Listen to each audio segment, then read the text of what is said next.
What's up, everybody? Welcome back to another episode of We Talking About Games. I'm your host, Mondo, aka Chocolate the Mangu. This is episode 4, and this is a very, very special episode. I was just telling him earlier, but we're gonna get into that in a little bit. But I want to introduce our second guest, but technically our first guest. I'll get into the weeds of that in a little bit. A member of DIDO. I can't believe you guys say it that way. Still, I'm not gonna lie.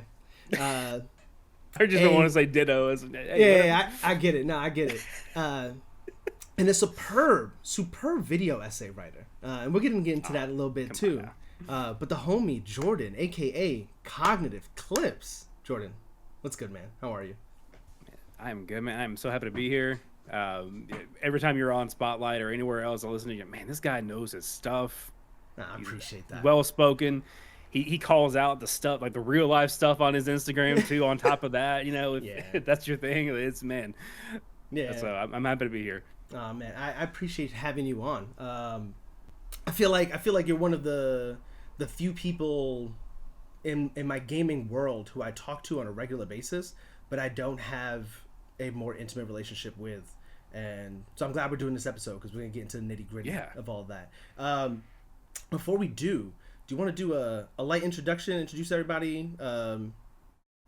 Maybe just some of your gaming sensibilities. We're going to get into that a little later, but a light introduction, let everybody know who you are.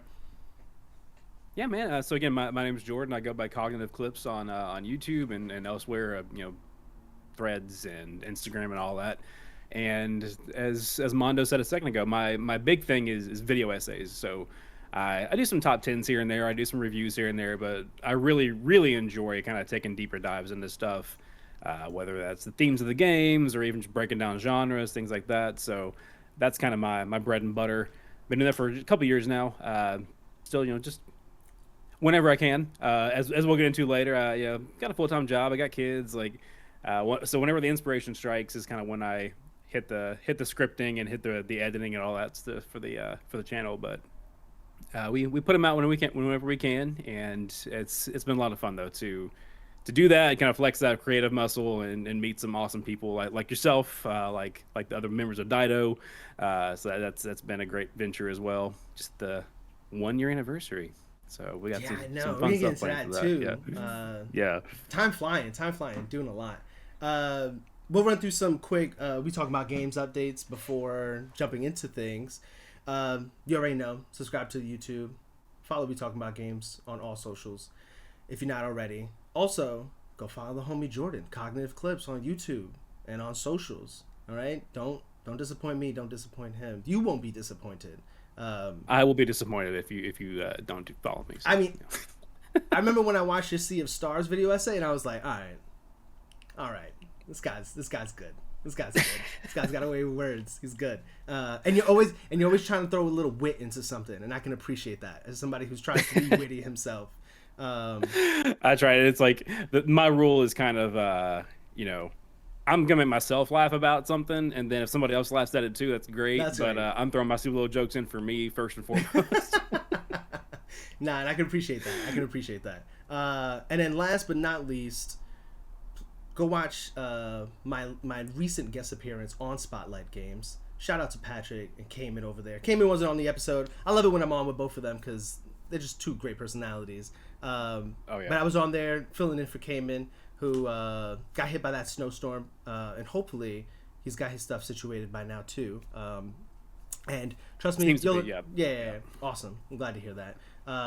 But yeah, go listen to the episode. We talked about High Guard. We talked about other video game news. And if you're really, really trying to hear something great and interesting, go watch the episode on Twitch so that you can see the pre-show. Because man, that community loves pizza. So good. And I had to give my pizza takes, which I don't think we're hot by any stretch of the imagination, but we got into some interesting things, that's for sure. So go watch that on Twitch if you can. If you can't, go hit the YouTube and watch that, or on your favorite podcast service. And give Spotlight Games Crew too a follow and a sub. And review their podcast because that stuff matters. Review this podcast 4 stars, too, by the way. Yeah, 4 or 5 stars. 4 stars at least, but 5 stars because why not? Why not? Right. What are we playing? Jordan, I'll let you go first. What are you playing? What you been digging your heels into? Yeah, dude. I I rolled credits on a game already this year. Hmm. My first game of 2026, Nice. and I can't stop playing it either. Like I've put another like 5 hours into it post credits. That's Mio Memories in Orbit. Hmm. It's this beautiful like hand drawn like kind of watercolor like palette Metroidvania 2D side scrolling. It is phenomenal. It's a little bit tough, like not quite Silk Song. Nothing Hmm. Silk Song as far as 2D Metroidvania as far as difficulty is Yeah. concerned, but it's got some challenge to it. But it also has like some accessibility, some difficulty options if it's too rough and you still want to enjoy the story and stuff because the vibe is immaculate, dude. The soundtrack, the all the areas you're exploring, it is just firing on all cylinders, man. It's so good. And of course, with most Metroidvanias, there's a lot to explore, and so I rolled credits, and I was like, "But what's all this over here? I didn't see this yet." So I'm like, even before it went live, I was like waiting for your message on Instagram, and I was like, "I guess I got some time for some Mio," and I just like jumped right back in playing around. But on top of that, I got a review code through Lurkit for this little indie called Cassette Boy. Have you heard of this one? Okay. No, I haven't. It, I mean, I put this in the caption, and people may have assumed that I was just exaggerating just for some clicks, but not really, because it might be the most unique like indie game I've played in a long time. So the main kind of loop, the main mechanic of it that makes it so unique is that it it looks isometric, kind of 2D like a Pokemon game or like just Hmm. anything, A Link to the Past, all those old school games. But really early on, you get this like headset, and it lets you rotate your perspective of the entire world. Mm. So it is a fully 3D world, but you only see like one side of it at a time, and whatever you can't see does not exist anymore. And so like that's you're like solving puzzles. Yeah, if you can rotate it to where an enemy is like blocked from view, It's not there anymore. it's gone. It's not there anymore. That is It's nuts, so dude. interesting. Like every time, like every 20 minutes, I'm like, how did they think of this? How did they implement this in such a way that this is actually working as intended? So like really early, like early puzzle example is there's switches that you step on at the gate opens, but it's not like Zelda where you put a box on it. So what you got Hmm. to do is you got to step on the switch when the gates open, rotate things, so then the switch is out of view. So then if the Oh switch doesn't exist anymore, you man, step off. It's yeah, it's good. Oh wow, I'm looking at yeah. some So like pictures and that's pretty awesome. That's really yeah, awesome.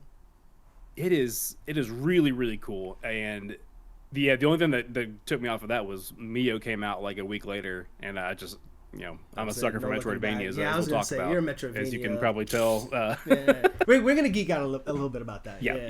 Yeah. We'll be doing that. But yeah, last is I picked up that Switch 2 version of Final Fantasy 7 Remake, dude. Mm, I don't have a lot of experience with Final Fantasy 7 as a whole. Like I think I got a few hours into the original version, like when it released on PS3, I think. mm-hmm. So like the OG version, um, which in the original game it's about 4 or 5 hours you're out of Midgar, and then the remake it's like the first version or the first one at least it's all Midgar. It's all So Midgar, it's yeah. like stretches 5 hours into 30, but so far I'm loving it, dude. Nice. How does it run on the The Switch combat 2? is so good, That's so lovely to smooth. hear, man. That's so lovely to Yeah, it hear. is. I played the demo first. I was like, I wonder how this is gonna run, and oh yeah, it sings, dude. It looks really great.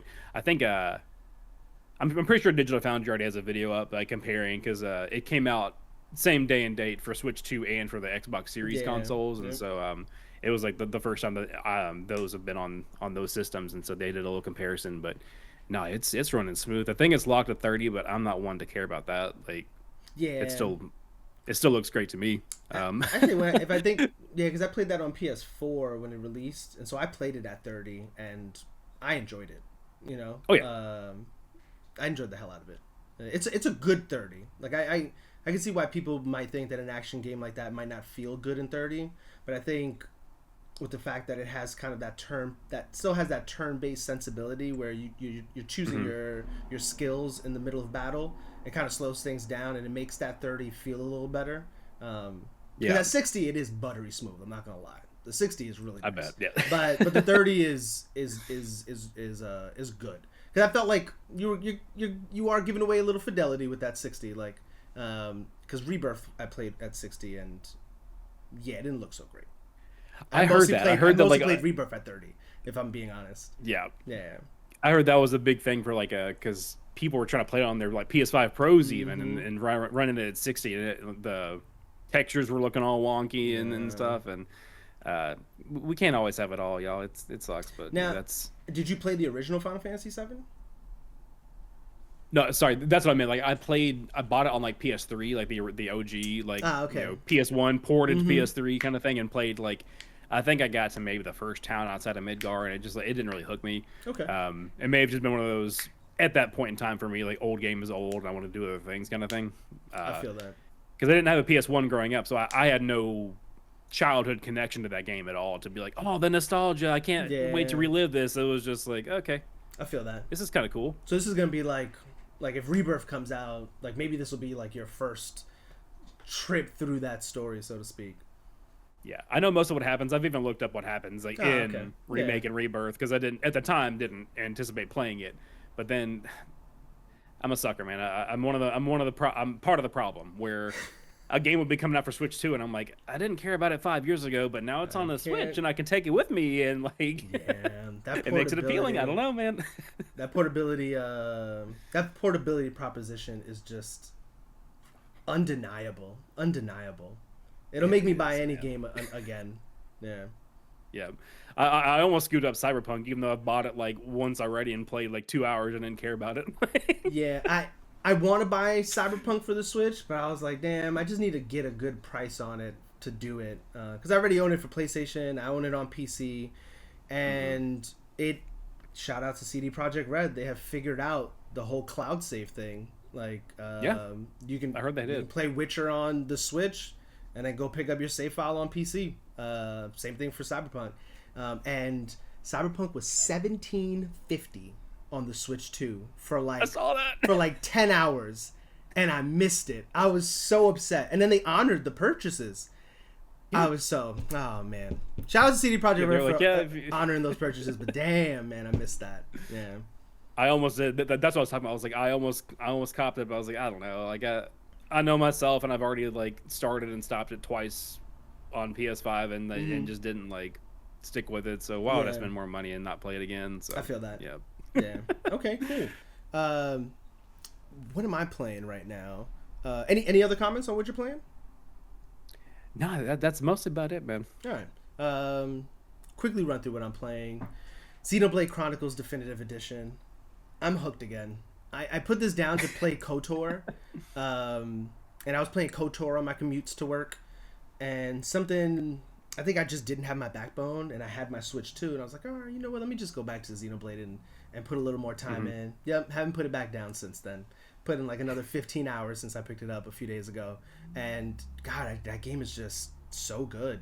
And I recently had a boss battle where the combat system has like fully come to fruition now. Like I've done everything, and I'm seeing all the elements of the combat system coming together.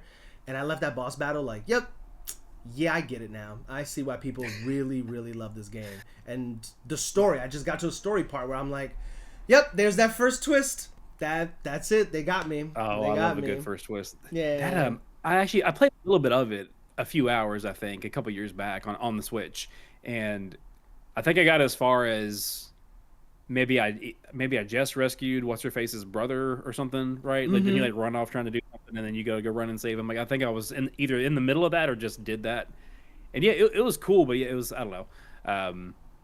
What's a problem that I have sometimes is just you get sidetracked. Yeah. There's so many good games, and we talking about games, you know, and you just one takes you away, and then by the time you think about the other one again, it's too late. It's already like out of your 100%, man. That's why the backlog is 100 games long. You know. Yeah. You just never finish them all. How far are you in KOTOR? Because did I hear correctly from the other episode that this is like your first time through it, isn't it? Yeah, so this is my first time playing KOTOR. Yeah, nothing else to say about Xenoblade. I'm enjoying it. I can't wait to do like a review about that game because my goodness, it's just so good. KOTOR, it is my first playthrough. I've heard nothing but good things, and I saw that cool. I copped it on PC, and I wanted to play it on my Steam Deck. But it just does not play well on the Steam Deck. Like it's not built. The PC version is not built for controls. I feel like, I So can it's see just that. not a great port of the game in that way. I considered buying the Switch version, but then I heard that the iPhone version is the same exact version. It's on the phone, and so I was like, okay. I think like my Apple like arcade gives me the game. I don't think I bought it. I think I just had Okay. access to it, and yeah, I'm playing it on my phone. I have a Backbone, and so and whenever I don't have my Backbone, I'll sometimes play touchscreen, but I just don't enjoy the mobile touchscreen experience. It's not for our Yeah. generation. I have seen little kids playing Fortnite on a touchscreen, and No it's thanks. like they're playing on a controller. I saw like one of my little cousins was playing one day, and I was like, dude, I think you're better than me on a controller with a touchscreen on an iPad. It was just That's kind of crazy. nuts. Um, so I am enjoying it. You've played KOTOR, I'm assuming. Oh, Yeah. I played So KOTOR. I'm at the Sith base in the first planet, Okay. and I'm about to fight the I forget what they're called, that robot with the shield over it, with that dome shield around it, and Oh yeah, I remember that thing because I actually I wouldn't remember it if it wasn't for the fact that I picked it up on the Switch like a couple years back. So mm-hmm. I was like, I've been dabbling here and there. Like whenever I'm like, oh yeah, that is on here, isn't it? And I think I barely got past where you are actually on a Yeah, replay. I mean he's But I been played it a beating lot my when it first came ass. out, though. He's been beating my Yeah, that ass, one's tough. and I was like, you know what? Let me go back and wrap around and see what I might have missed. I need some more computer parts so that I can like take his shield off before we start that fight, and I think it'll let me Yeah. get through it. And so cool. I went back and I go back to like the lower city, and I didn't realize that I picked up some quest items, and I started talking to this old dude, and he's telling me about like the Great Pilgrimage and stuff, and I'm like, yeah, like I was like, oh yeah, I did find this, man. Here you go, like take that. And he's like, oh wow, like I needed this, and then conversation keeps going, and I give him something else, and he's like, oh, I needed this too, and he's like, we should go talk to so and so, and I was like, all right, let's go, and we gonna talk to so and so, and that's it. The Great Pilgrimage started, and now they're all gone, and I really enjoy seeing games react to your decision making and stuff like that. And so like it Oh got yeah. me, and I was like, yeah, this is it. Like this is one of them ones. I wish I could put Xenoblade down, but I really cannot right now. I thought that I would kind of like maybe not finish KOTOR straight through before like going back. I think very much with me, my ADHD does not let me just play one game from start to finish. I just cannot do it. If it's like 8 hours, then maybe, because 8 hours is about the maximum I can give a game before I get uninterested again and I need to just go to something else. I hear that for sure. But if a game can hold me for more than 8 hours, which like a Xenoblade is, that's how I know that game is good. Like Expedition 33, I played that from start to finish. I didn't even play anything else in between That's because it was just that good. Yeah, I mean, come on. I don't got anything I yet. caught I'm that waiting for my IGN art. vinyls. Yeah, I'm waiting for my vinyls. Me too, dude. I think they're shipping in like a week. Did you or get two, an right? email? I got an email. Yes. Yeah, they're Yeah. coming soon. They're coming soon. February. Oh, well. The original the original delivery was February, so we're on track. And Yeah. when I got that email, I was Not like, to thank goodness. not to break terms of service or anything on your channel, but No, you're good. little Uh, the paintress. okay. I like that. I like that. Yeah, like that. I guess IGN is like the official merch partner. merch and partner, They got yeah. some cool stuff on there. Yeah. Yeah. But So cool. Playing KOTOR. Really enjoying it. I'm mostly doing good Jedi this time.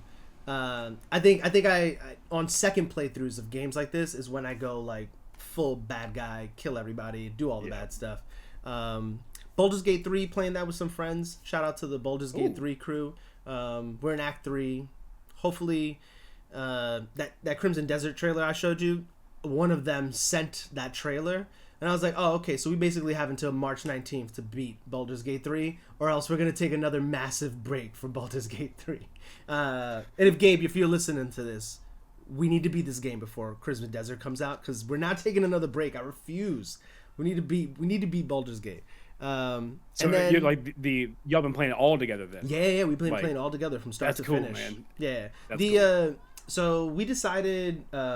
My boy Gabe, he already beat the game in a solo playthrough. I have my own solo playthrough that I'm about 40 hours in, and so our two other friends, Alyssa's playing with us too, and then my other friend Jess has never played it. Alyssa was doing another run with some friends, but that kind of fell apart, and she's not doing it. And so we were like, you know what? Let's let this be Jess's run, and she could be the main character. We'll be the supporting cast. And so Jess has done like side stuff without us here and there, just to kind of fill in the gaps. But we've pretty much done the entire main story together. Nice. And yeah, and that has helped, because if we've had to do everything together, we'd probably still be in Act 2 or something. And so we're in Act 3.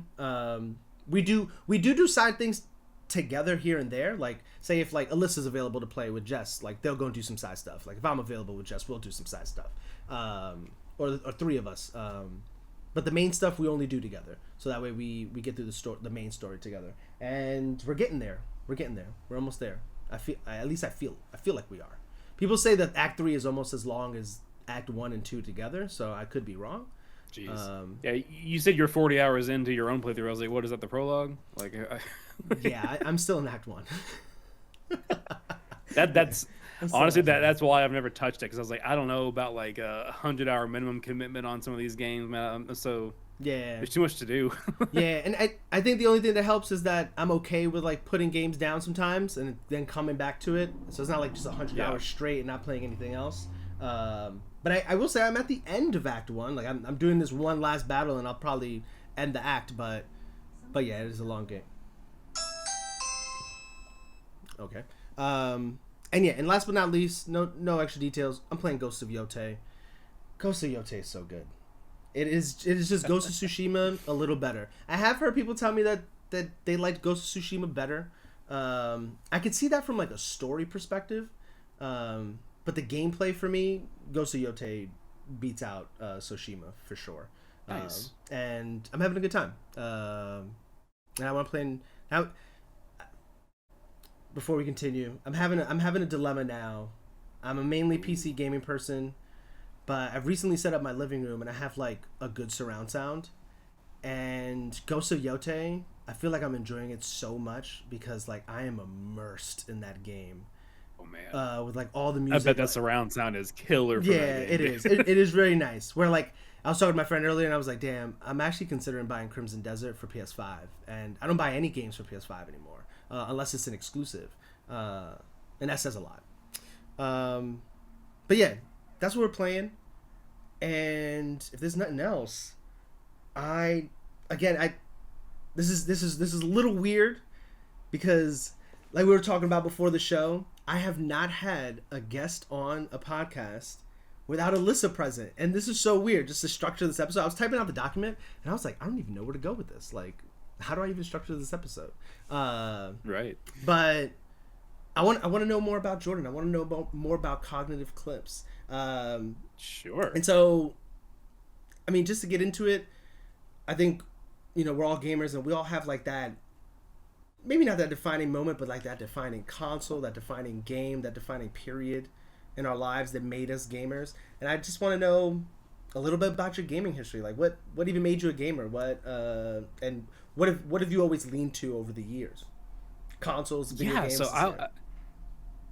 I was just saying this the other week on a different podcast actually, but my brother that is 3 years older than me, so he got a Super Nintendo pretty early on when they were out, I think. But whenever it was when I was really too young to even remember him getting it. Mm-hmm. So I literally I do not remember a time in my life when I was not playing video games. Like that's where I'm at. And so it's hard to like, oh yeah, when did I become a gamer? It was always like as far as my memory is concerned, I've just always been playing video games. And so I mean the favorites growing up, like in constant rotation, I mean like Super Metroid, A Link to the Past, Super Mario Kart, Super Mario World, some Mega Man X, some of that Spider-Man Carnage with the red cartridge and all that, man. Yes. Like one of the best Spider-Man games. I cannot tell you the first thing about what happens in Spider-Man Carnage. I just remember that case. It was beautiful so case. sick. Yeah. But some of those games, I replay Super Metroid probably at least once every year, 18 months, like just on the Switch online or whatever else, like however I can get my hands on it, I still play that one again. So because of that, I've primarily leaned Nintendo consoles, but I've always like sprinkled in other ones. We got a PS2 for Christmas one year.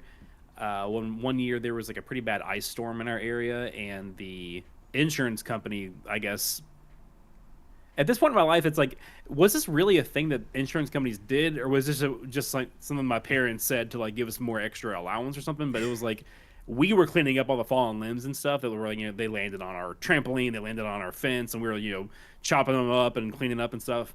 And whether that really was insurance money or just my dad being nice and my mom being nice, whatever. My brother bought an Xbox, I bought a GameCube, and so we had like all three in the house for a while there, and like that still happened from time to time. Like there was a period of time where I had a Switch and a PS5 and a Xbox Series S, and so I'm not like glued to one necessarily, and like not that staunchly. Console wars are stupid, but right now I'm down to just PC and Switch 2 mostly, because once I got Switch 2, my kids basically inherited the Switch. That's basically just the Super Mario Wonder machine with the occasional Bluey game kind of thing right now. So. Nice. Yeah. And I'm assuming you've primarily even though you've had everything, you've primarily been Nintendo. Yeah, I would say. Again, like that's how. Sorry, my brain just stopped working for a second. It's like I will have more than one system a lot of times, but like 99% of the time, one of those is a Nintendo console. Like, except for like a very brief period when I got rid of the Wii U, because why did I have it in the first place? Kind of thing. Yeah, I was gonna say when you had the Wii U, yeah. There's a period of time where I had sold that off and hadn't gotten, the Switch wasn't out yet, so I just had the PlayStation and or the Xbox. But yeah, like for the majority of my life, there's been a Nintendo console somewhere in the house within reach. Nice. And so like I feel like one of the first things I realized about you was like, cool, you're a big Metroid guy, which means you're a big Metroidvania guy. Oh yeah. I can't say I'm as big a Metroidvania person as you, but like one of my favorite, if not my favorite, Game Boy Advance game was like Metroid Fusion.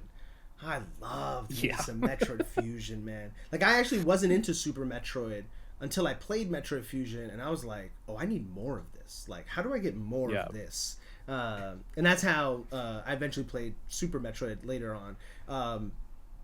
Where did that start for you? Did it start with Super Metroid, and have you pretty much played every Metroidvania you possibly could? I mean, Memories in Orbit, another Metroidvania that you just rolled credits on. Yeah, I've played. Let's see here. I didn't have just a regular NES. Growing up, my grandparents did, but I don't think they had the original Metroid. So the only way that I've actually played that one was when they re-released. They had like a Game Boy Advance like classics line. Do you remember that? Yeah. Where they had like the OG Metroid, the OG Zelda, like on like Game Boy Advance cartridges. So like I played it that way, but I didn't roll credits on the actual like true original. But all the other ones from the 2D saga I played, I have not played the 3DS or the DS, like the Hunters and the Federation Force and all that. I haven't played those, but all the other mainline ones, even Other M, like I've played all of them. And yeah, Metroidvania as a whole, like I love the original Hollow Knight. I got stuck on Silksong after a while, and I just like got frustrated. I was like, I can't beat my head against the wall for this game any longer. But like I played the Ori games, love those. I've played like, and there was, I think it was 2024.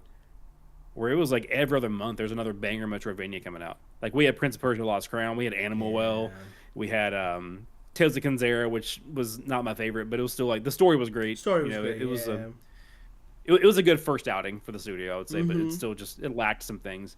And well, there's a couple. Ultros was an acid trip, but it was fun. One that comes to mind. I feel like there's one more I'm missing. Oh, Nine Souls. Have you played that? Have you played Nine Souls? I have not played Nine Souls, no. Brother. people call that 2D Sekiro, and they're not lying, dude. It's like, but again, it's okay for me because there are some difficulty settings and stuff. I eventually, like, I got 2/3 through, and I was like, I'm loving this game, but this boss is gonna beat me into the ground if I don't do something. But like the vibe is immaculate. It's like, the developers called it Tao Punk, so it's like very Chinese mythology influence, but with like neon lights and like it's crazy. Nine Souls. This is a Metroidvania. I'm always seeing this on sale, and like prominently, like it's like well adored and stuff. 96% like this video game. Okay, say no more, brother. I cannot recommend that game enough. Dude. It is like every time somebody's like, "Oh, what's some good Metroidvanias?" That's like on the short list. Yeah, because along with like other Metroid games, but like yeah, I'm a big fan of challenging Metroidvanias. Like I'm a fan of Dead Cells. I love me some Dead Cells. Like actiony Metroidvanias. I had a time with Silk Song. Like I had some challenging areas, but I remember my brother was watching me do like the last maybe like 3 hours of that game, and he saw me beat like 2 or 3 bosses. And I remember I got to the last boss of the game, and he was like, "Oh, you're about to have a time, Mondo." And I beat it on like my 4th try, and he was like, "What the fuck?" He was like, "I was here for 2 hours, fighting this woman. What are you talking about?" 9 Soul. I'm gonna look into this. I'm gonna let you know how that goes. Because Sekiro Metroidvania sounds amazing. That sounds like it is great. I mean, did you ever play Metroid Dread? I did play Metroid Dread. Metroid Dread, man. I was alright. So I'm not into horror games, and so like that whole premise of being chased down by the robots, I was like, I don't know if my anxiety is gonna be able to take that. And every time I walked into that room with one of them, my heart was just like this. Dude. Every time. But I enjoyed the hell out of it. Yeah, it is. It is my most. I can say pretty confidently my most replayed game, like ever. Ever is Metroid Dread. Wow. Not the game that put the most hours into, but the most replayed game. Because at this point I can knock it out in like 3 hours flat. Like it's like nothing now.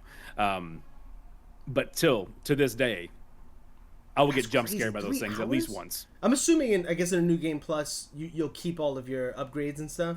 No? Nope. So you're doing 3 hours, no upgrades? Start to finish, man. Do you have a video like this up on your YouTube? That'd be a nice I literally short video. Do. Yeah. Okay, you do. All right. I have the full playthrough, like.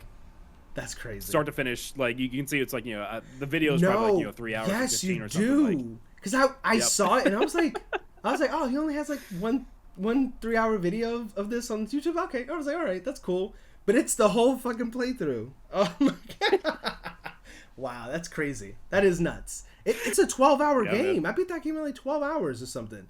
Wow. Yeah, first time through it took me about 12. Then like I just kept playing and playing and playing, and now you know where to go and so on.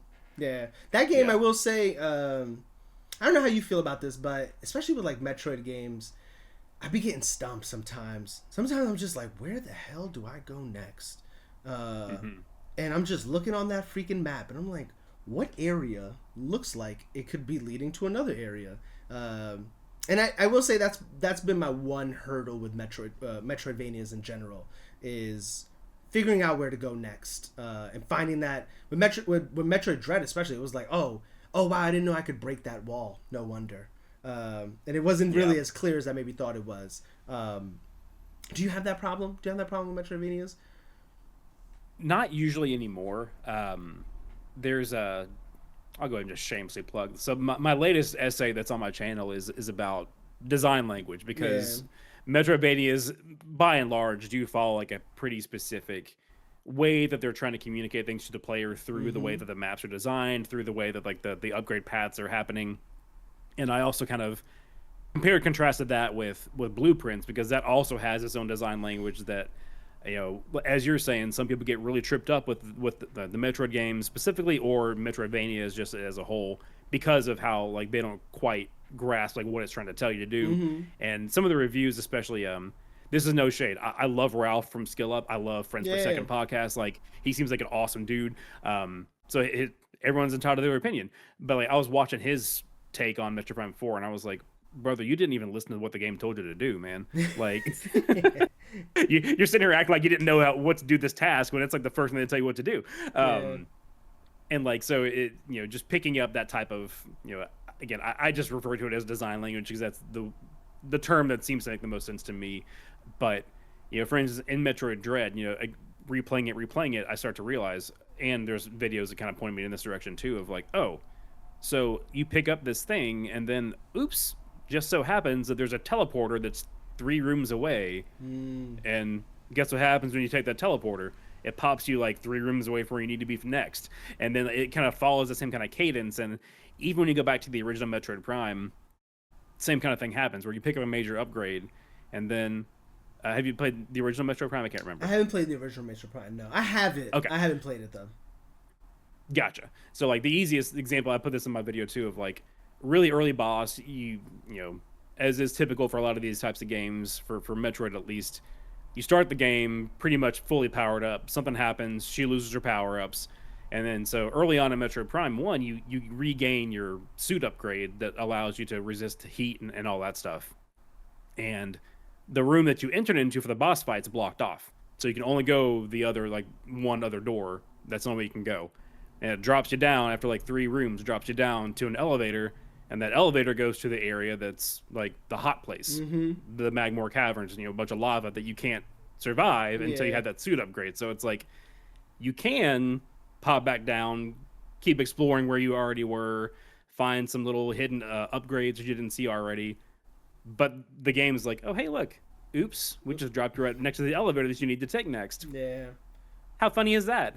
So like at this point, I've been playing him for so long and replaying him for so long that I kind of pick up on all that. So occasionally, even in Mio, there's occasion I'll be like, wait, where am I supposed to go next? And then, you know, but I enjoy the exploration aspect of it, because even if I'm not finding where I'm supposed to go next, I'm probably finding something cool, some little secret, some little like hidden nook with a hidden message, or like a health upgrade, or whatever else there is to do. So yeah, I mean, you know, now you say that whole like, oh, 3 rooms away is a teleporter that takes you to 3 rooms away from where you're supposed to go. And that is something I've noticed, that where you're supposed to go isn't as far away as you think it is, or it doesn't require as much circling back as you think it requires. Because I think maybe it's with the RPG player in my mind, where I gotta look in every nook and cranny for upgrades and items and so on. And so maybe I'm just spending too much time trying to, because it also is like, it opens up where you need to go next, but it opens up where you couldn't go to get things in earlier areas. And I think maybe that's what confuses me too. It's funny I comment about Metroid Prime 4, because I actually felt like Metroid Prime 4 did a lot of hand-holding in the sense of like, hey buddy, have you checked back at the lava place? You know, you might want to go check back over there. There might be something over there. I think there was a lot of that happening during the game, which helped, I think, for sure. Yeah. And I think that was probably in there because, like, one of the things people complain about a lot or find frustration with is not knowing where to go next. Yeah, and, you know, with me, I won't spoil things, but, like, I just happened to go to the place that I was supposed to go to when the world opened up a bit. And so then when, like, that sequence of events happens, I'm like, oh, okay, so, like, now I know, since this got blocked off, then I know that I need to go this place next because it's the next logical place. And then when I get there, I'm going to find the thing to take me, you know, so, like, the ball rolls. Yeah. But again, you know, they do chime in quite a bit, but to me, it wasn't as egregious as some people felt it was in my book, but I understand why it was annoying to some. Yeah, we're going to talk about it. I agree, though. Yeah. I'll put it in. Yeah, I actually enjoyed it. I'll be honest with you. It was a nice change of pace, and we'll talk about that when we get to that. I guess I want to know. I feel like I want to know this about everybody. Favorite console and top 5 games. I feel like the top 5 games changes whatever day of the week you ask somebody what it is. I was gonna say, like, this is gonna sound so weird coming from somebody who not only makes content for his own channel and is on a gaming podcast on a weekly basis, but I like have not sat down to make a true, you know, top blank list in a very long time. So I saw that on the doc and I was like, I had to sit down for a minute and think about this, because like yeah, it is something that really requires some thought. Yeah. Now I did have a top 3 already in mind from this past year of games, but where I've landed at after last year was my number 1 of all time. Or wait, should I go 1 to 5 or 5? You can go whatever order you want. It doesn't matter. You can just lay out the 5. But I think somebody's 5 says a lot about them. You know, like it doesn't really matter the order. Yeah, I think my favorite game of all time at this point in time is Tears of the Kingdom, Zelda Tears of the Kingdom. Nice. It just, the way that it just brings so many things. It's a case where maybe it wouldn't be so impactful if it wasn't for having 35, 40 years of history to it. But at the Mm-hmm. same time, like, I'm not gonna fault it for that, So like, Right. it was just such a just phenomenal experience. Number two is Metroid Prime, the first one. Uh, Number three, Claire Obscure, man. It Man. I sat with it. I was like, I'm not gonna jump the gun too much. I'm gonna sit with it. I played it through twice last year actually, and yeah, that's like my number three of all time. It's just Before you on another level. continue, I just want to say, your video essay about like the prologue. Hmm. I thought it was so well put in the beginning, where you were talking about how, sometimes you're trying to surprise people with something that they don't see Hmm. coming, and that is the impact that you're trying to put on people. And there's so much emotion that follows that, right? And you used Infinity War as the example, when Yeah, like when Thanos snaps and everything is just like, what? Like, nobody, we didn't see the snap coming. We all yeah, probably thought this is gonna end. They're gonna save the world like they always do, and then they didn't. And then the juxtaposition of the beginning of Endgame, where we knew what was going to happen, and watching Hawkeye lose his entire family, and we were sitting there knowing he's about to lose his entire family, or part man. of the Like, family, probably, right? If you knew like lore, you probably knew it was going to be the whole family, but you knew at least somebody was disappearing, and to know that, and to still sit in that, and have it affect you in the moment, and like, yo, that was exactly Expedition 33. I was watching that video and I was like, fuck, man, that was exactly what it was. Like, we all knew what was going to happen. They explained it to us in the trailers. These people die. Like, the age changes, yeah, they're kaput. But good God, that prologue is incredible. It really, really yeah. is. You are too kind, man. Thank you so much. Like, but seriously, I think I said this in the video, but I mean, I'm not exaggerating, man. I was sitting there, and, the in game pops up, and the first scene is Hawkeye, and I just went, my stomach just dropped. I was like, oh Man. no, no, no, no, no, Mm-hmm. no, no, no. Like, And especially because and how it was happy so everything was, too. right. Little Mm-hmm. picnic, little like archery practice. Oh man, so good. And Yeah. it was so funny watching other people play that prologue or like react to the prologue, because uh, it's hard to remember sometimes for folks like us. We're kind of we're clued into Yeah. the news in the gaming world. We're making content. We're in Discord groups. Like, we're in the minority of gamers. Like, Yeah. We're most the 1%. gamers, We're the 1%. yeah, Man.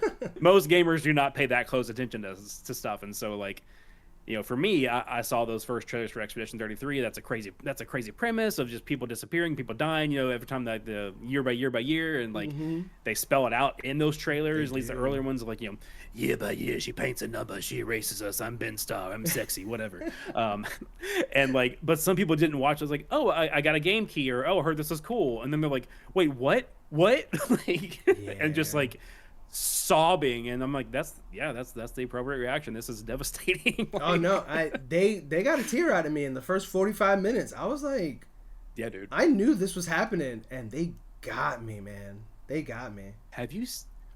This is a slight tangent. Have you seen like the behind the scenes videos of them like filming that scene? I not that scene specifically, but I've seen them filming different things. That scene, Yeah, I gotta imagine. Oh my gosh. so good. Like, I love that. I can't remember who it was. It may have been Jennifer English, because she's just a treasure of a human being. Um, but I think it was her in one of her myriad acceptance speeches for this game was like thanking the mocap performers, and like the French language performers, and all this Yes. stuff, and Yeah. like, Yep. because there was, as we all know, it was a pretty relatively small, comparatively small to the rest of the industry, like production team, like main core dev team. And so the guy who does the voice for Eskia, he did like, I want to say it was like something like 75% of all the male character mocap was him, Wow. because yeah. And so he was reading the lines, and then you know um Charlie Cox or Yeah. Ben Yeah. Starr They're or the whoever voice else would actors. come in. Yeah. Yeah, would come and dub over and like record the lines, but he was performing those lines in person so that they could get the right cadence, and like, how he emoted in that scene, or his inflections, his movements, whatever else. It is wild to see that like behind the scenes, and like because it's hard to watch even just like them performing it like with all the goofy gear on and like the Yeah, iPhone in the their face or whatever iPhone. camera Yeah, that is, like, yeah, man, and it's like please don't, no, no, no, no.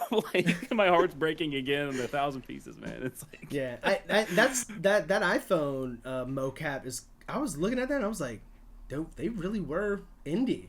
Because I feel like most mocap, like you think of like PlayStation mocap and stuff like that. Like it's an entire like studio. Last of Us 2. It's like, yeah, it's just a whole production, and like they were in a room with iPhones in front of their faces, and I was just like, I didn't even think that was even possible, right. to do it in that way. But yeah, incredible. Sorry to get off the tangent, but it's one of the greatest games of all time. I mean, never come apologize on. for asking me to talk about Expedition 33. Yeah. So cool. That's number 3. Number 4 I think would have to be Control. Okay. Because that is just, you want to talk about a game that you bought a couple of times. I bought Control 4 times, man. Wow. If they release a Switch 2 port, like a full like actual native build, there will be a 5th. I wouldn't be surprised. Isn't the sequel's coming out this year? No. Yeah. Yeah. Control Resonant. Yeah. Oh. That looks really good. Not gonna lie, that does look really good. Oh, one sec. Yeah. My AirPods just died. Sorry. That's fine. I'm hoping my AirPod doesn't die before the end of the episode. Let me switch audio. We are filling in the gaps. We're not allowing dead air. We are. Let's see here. Output device. That's a professional. That's a professional right there. That's a man at work right there. There we go. That's a guy who's. That's a guy who's. It's not his first rodeo. Not his first rodeo. These I got a new PC recently. Like literally just, I think it was November, like Black Friday probably ish times that I got this PC. And for a while it was hooked up to my actual TV, where the Switch 2 is, but because at the time we only had one computer desk, and that was like more for like working from home or just doing like random tasks and stuff, and it was like way too bulky as a tower PC to be on that desk with the 2 monitors and everything else. And so but then after that, like during the holidays, we went and got me like an actual like new desk for myself, and so it's set up over here. But I always forget, like PC towers these days, like there's no built-in speakers on these things. This isn't a gateway from 1998. Like with your 2 speakers, with your right. Yeah, PlayStation's trying to bring that back though. Apparently, I saw that. Yeah, that was so random. Yeah. But then I got a new monitor, and wouldn't you know it, the monitor doesn't have speakers either. No, they don't. It does have a headphone jack, probably though. Yeah, but I feel like I tried to use it, but it wasn't coming out right. So yeah, these just stay plugged into my tower. It's like right here. My buddy and his wife Bobby and Becca, they got me this little personalized CognitiveClips little like headphone, like light up headphone stand. Like that. Like yeah, for Christmas. So it stays right there on the desk. So yeah, custom. It's ready to go whenever. Clips, merchandise products. I like that. Right, man. I like that. I love it. In your Control, last game? Control, sorry, yeah. I don't know if you want to gush more about Control. Oh, I was going to say, so I bought it on... I was like a little bit late, because I know it came out in 2019, but I didn't pick it up until like pretty early 2020. And I had it on my Xbox One S, and it was great. I loved it. I got the 100% achievements on the main story or whatever. Oh, wow. And then I ended up upgrading to a Series S, and then they released the Ultimate Edition. So I was like, I mean, yeah, all right. Duh. So that was purchase number 2, and then I think it was on sale one time for like PS5, and I was like, it'd be kind of cool to play that again with ray tracing, right? Purchase number 3.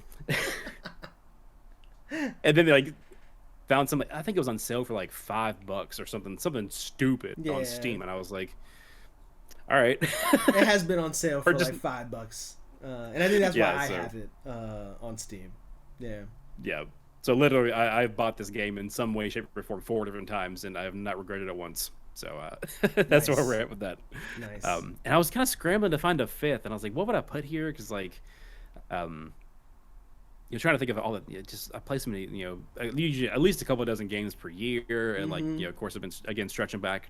I'm turning 36 in a couple of months. I've been gaming this whole time, but I think number five would have to be at least like as you said today. You asked me again next week, who knows? But today it's going to be Super Metroid. Nice, I think we'll land it there. So nice. And your favorite console? I think like pound for pound, it might have to be the Switch because of not only its own titles, but also being able to like replay classics. Like Mm-hmm. um, credit where it's due. I think the Wii U did a better job because of the like full on eShop and all that kind of stuff. But um, just Twitch gave us Breath of the Wild and Tears of the Kingdom It really and Prime did. Remastered and Prime 4 And yeah, yeah. Pokemon Sword and Shield, which was a great Pokemon in my opinion. yeah. Yeah, no, I agree on the Switch. It's not my favorite. PS2 will forever be my favorite. PS2 is a great pull. Like that's definitely up there because that Yeah, was. it's just I mean, so many games. Holy shit. And revolutionary in its own way. yeah, It was a great time. But the Switch has slowly climbed the ranks because, like you said, like pound for pound, like it's not the strongest console, but it's just like how are all of these games on this one console? yeah. Like all of these games. Once once once Mega Man Battle Network came out, the collection, I was like, oh no, It's over. it's over. Like these guys got it. Advance Wars 1 and 2, I was like, yeah, it is. We're done. And like you said, Breath of the Wild and Tears of the Kingdom. Holy shit! Tears of the Yeah. Kingdom is my number 4 game of all time. So, yeah, amazing. What's your? I mean, do you want to drop your top five? Because I don't think I've actually heard your top five. My top 5, because I actually have it on a webpage. Because I actually have sat Smart. down and did my top 5. But my top 5 is off the top of my head: Final Fantasy VII, the original. Number 2 is Expedition 33. Nice. Where? Oh, favorite games of all time. There it is. Number 1, Final Fantasy VII. Number 2, Expedition 33. Number 3, Metaphor Refantasio. Number Nice. 4, Zelda Breath of the Wild. And I have number 5 as RuneScape. Currently. Okay. Currently. But if I had to go with something else that wasn't an MMO, the next game is Mass Effect 2. Oh, great choice. Yeah, Mass Effect 2. I never got. I didn't get too terribly far. I think I got maybe 15-ish hours into Metaphor Fantasio, but that was on the PS5. Then I ended up getting rid of the PS5. Like, not for any batteries, just like I wasn't playing it as much, and it was leading up to Switch Yeah. 2, and I wanted some funds, So like, I'm waiting for that to come out on Switch. Like, yes. there's no reason why this can't come out on the Switch too. Like, totally feasible. I feel like dropping the port for Persona 3 Reload is almost like a test run to see like, oh, will people actually buy this on the Switch 2? Yeah. And I think they did. I mean, that's the audience for it. So I wouldn't be surprised. Because really, the only reason I even got through Metaphor like that is because I played most of it on my Steam Deck. Most of my gaming for that game was on my Steam Deck. I felt like if I had to sit in front of my computer, I put 120 hours into that game. So yeah. It wouldn't have been as enjoyable. A lot of I think Cayman played a lot of it on the PlayStation Portal. Yeah. So I hear that it's really good for that kind of it's like really good for that. Yeah. So that's my top 5. Love it it. used to. It'll vary. Some days, it used to be. Ocarina of Time is very high up there, but I told myself, I don't want to have. I want to have like one game of franchise. Like I hear you. Because I just feel like Tears of the Kingdom took Ocarina of Time and just brought it to the future, and Breath of the Wild did that and brought it into the future, into the present, and like gave us that feel. And then Tears of the Kingdom was just like, brother, we can make this even better. If you could even imagine. Okay, cool. I like that. That's a great top 5, and that's a great favorite console. Likewise. To your point of your video about like recency bias, something I go back and forth on whether or not a game is entering like my top 20, 30 favorite games of all time is like, am I practicing recency bias right now? Like, do I only feel this way because the game is new? But I actually think we give more power to older games than we do to newer games. Like whenever I tell somebody, like when I told somebody Metaphor ReFantazio was up there, they were like, really? And it's mostly because it's a new game. It's not really because it's bad, but it's just like, wow, a game that came out last year is one of your favorite games of all time. And it's like, yeah, like we kind of got to get with that. Like that's got to be okay at some level, you know? You may already know this. I drop it just very briefly in that recency bias video, but like, I mean, my day job is clinical research. Like, I'm like a coordinator. I'm not doing, I'm not doing like data analysis, but like, I'm a nerd for that kind of stuff. And so like, I'm always curious to hear people talk about like, for their favorite games of all time. Is it you played Ocarina of Time when you were like 7, 8 years old, and you just loved it so much that it just stayed there? Or are you the person kind of like me where it's like, I just feel like media, just broadly, not like every single case, obviously, but just broadly, media just finds ways to improve and like 100%. Find ways to tell stories. New technology comes in, and so like those kind of, for me, overwrite, supersede, whatever, however you want to phrase it. Like you want to talk about movies, like I'm not. Top 5 movies. I'm like, oh, Godfather Part 2 or whatever. Like I'm gonna be like, oh, Interstellar. Yeah. That seems like my first pull, because it's like these incredible visuals mixed with this like incredibly emotional, beautiful story and all these things. And like I was talking in a different Discord group the other day about this kind of thing, and people made a good point of modern games just doing so much better about bringing in different kinds of stories and also addressing different types of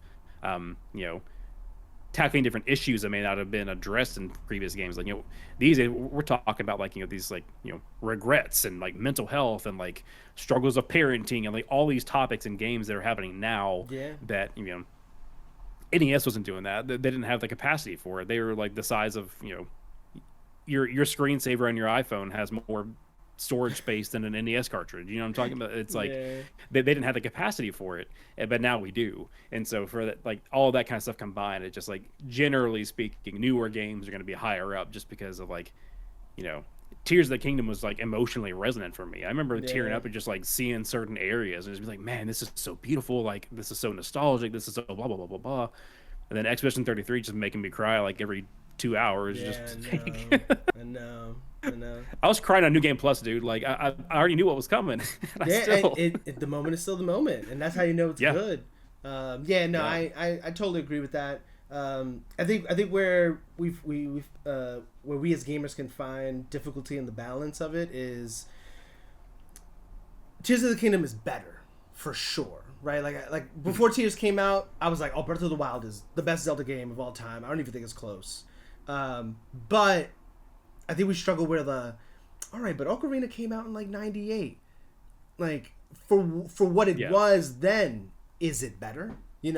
And like that is a difficult conversation to have. And again, even with like movies and stuff, my favorite movie of all time is Everything Everywhere All at Once, and that came out like 3 years ago. But again, it's just so good and it's beautiful, and the art direction, just all that stuff, and even with games now, like voice acting, like they did tell really great stories on the NES, but it was hard to translate that into something that people could feel the impact of, without voice acting, and when it's just pixel art versus like, hyper realistic graphics and stuff. Those are really good points. Really good points. Inspiration for getting into content creation. I know you spoke about it a little bit earlier, but making your own content and like ending up being part of DIDO and making content with, as a group of individuals too. Like how'd that all steamroll into itself? Yeah, man. First of all, I saw it on the doc. I said, man, these are some good questions. You're good at this. Stop. Because it's something that like, this is not knocking anything, but a lot of times, you're hopping on someone's podcast and it's not like an interview. It's more, let's talk about games. Specific. Yeah. So I like this little mix we got going on tonight.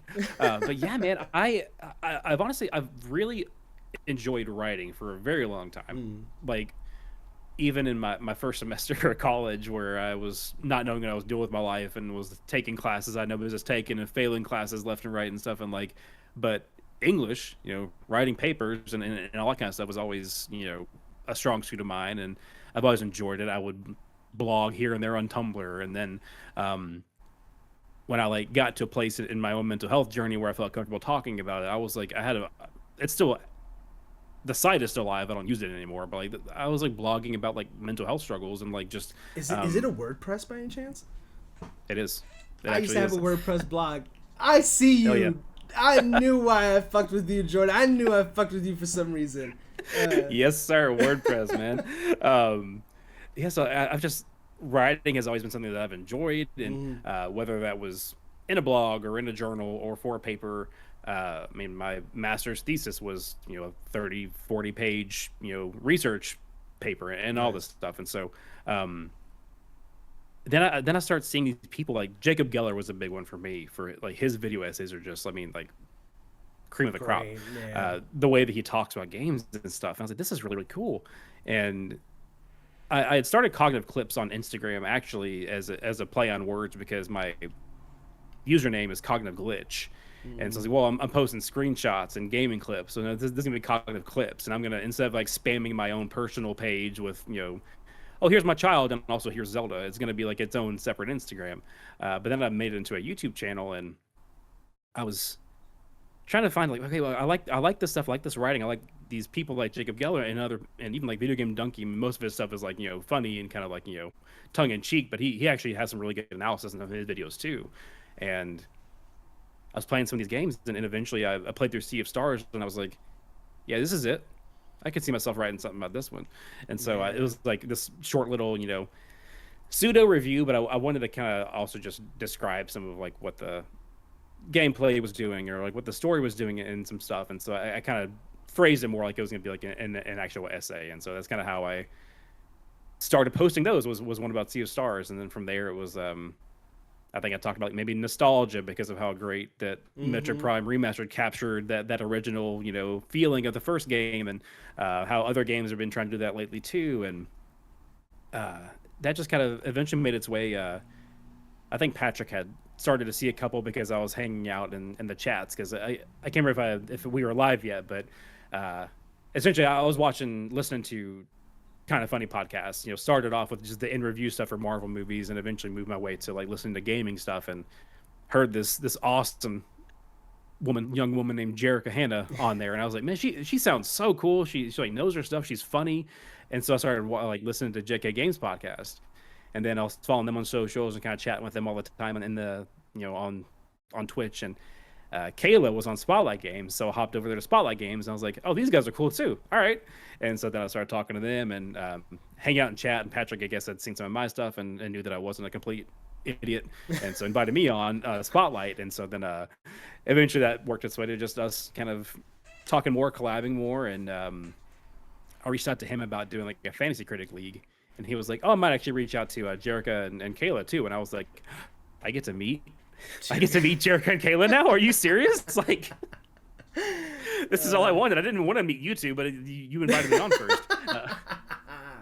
that is And then, hilarious. like, yeah, we just keep talking and like, we make these other connections, and here we are, man. It's been a full year now of like, we started kind of laying the groundwork and trying to suss out like what we're going to be trying to do as far as, the formatting of trying to make more ever like I think you mentioned it in our discussions for tonight of like trying to make stuff that's partially topical but also evergreen that you stumble upon an episode like 3 years down the line, it'll still be like somewhat relevant to you Yeah, yeah. because it's going to be like an evergreen topic. And um, we eventually reach out to like the homie, the goat, Cameron from the French Dip Design. Works with Kind of Funny all the time and just does impeccable work.